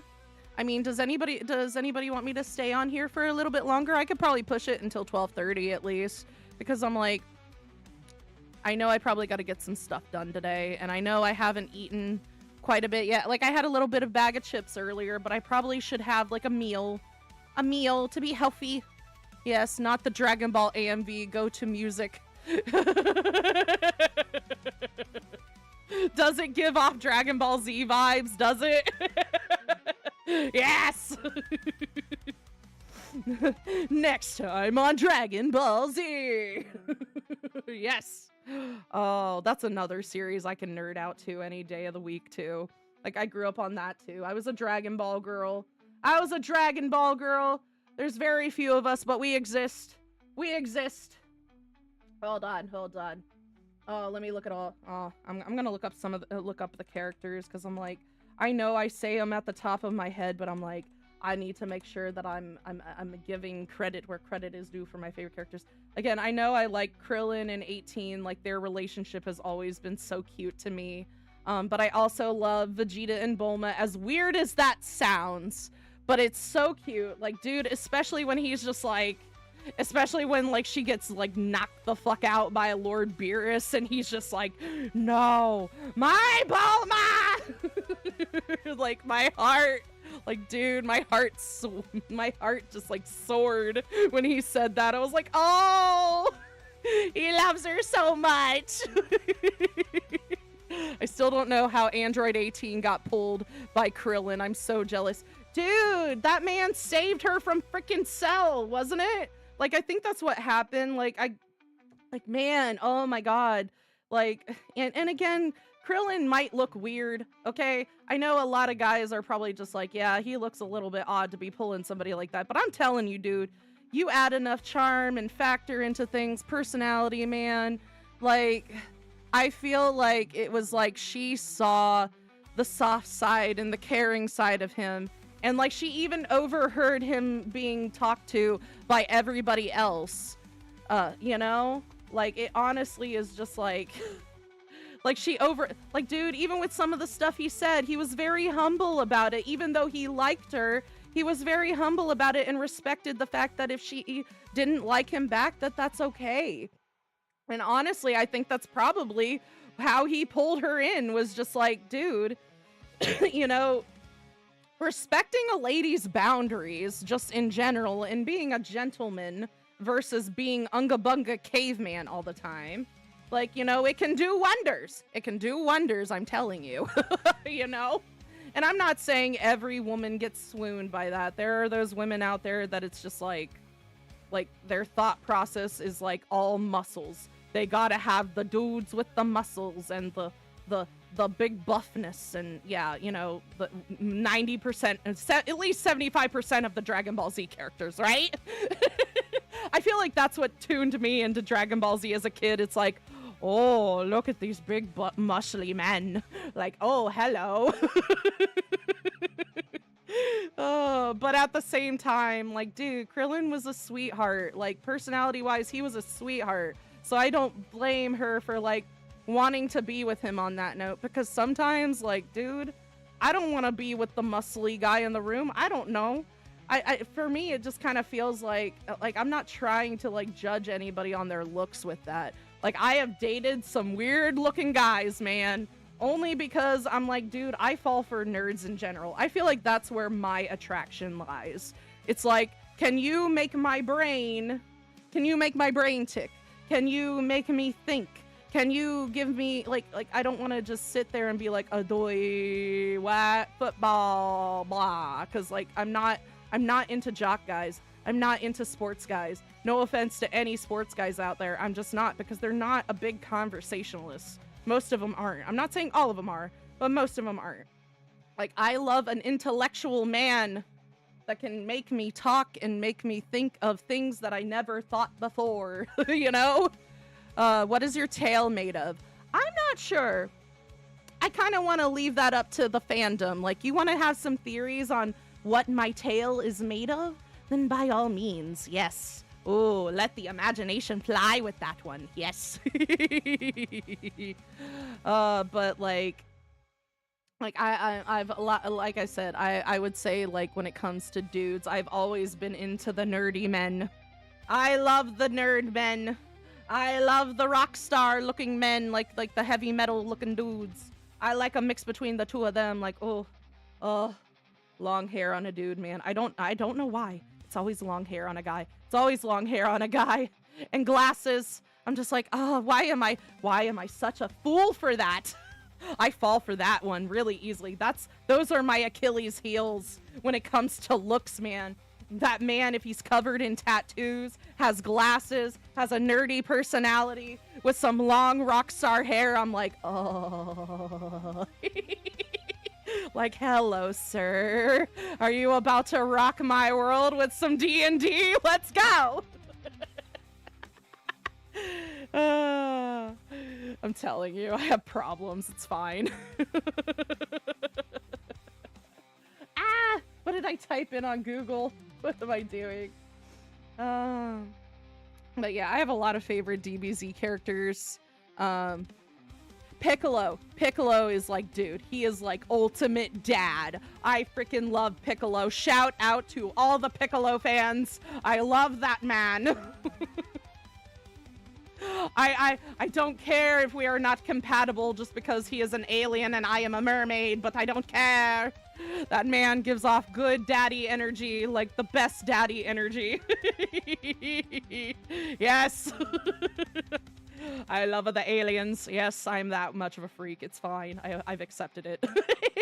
The more you know about me. It's fine. Oh, shit. Okay.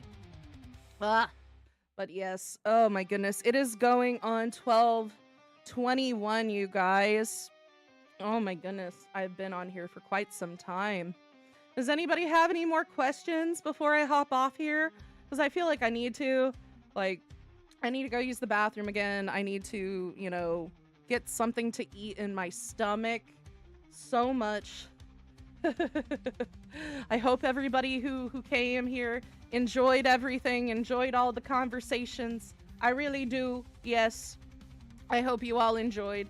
If you are new on my channel, don't forget to like and subscribe, you guys. Like, I am Aqua Candy Love. That is my name up in the corner. Yes, Aqua Candy Love. All day. I am love. I am love. But I also have boundaries. So you respect them boundaries, damn it. Goodness. All right. I think my chat is getting quiet, so I am going to take that opportunity to see my exit here. All right, I hope everybody has enjoyed the stream today. Yes, don't forget to like and subscribe. Also, you can follow me on Twitch. Yes, indeed, indeed. Hello, hello. Bye, bye, bye, everyone. I will see everybody next time. Bye, bye.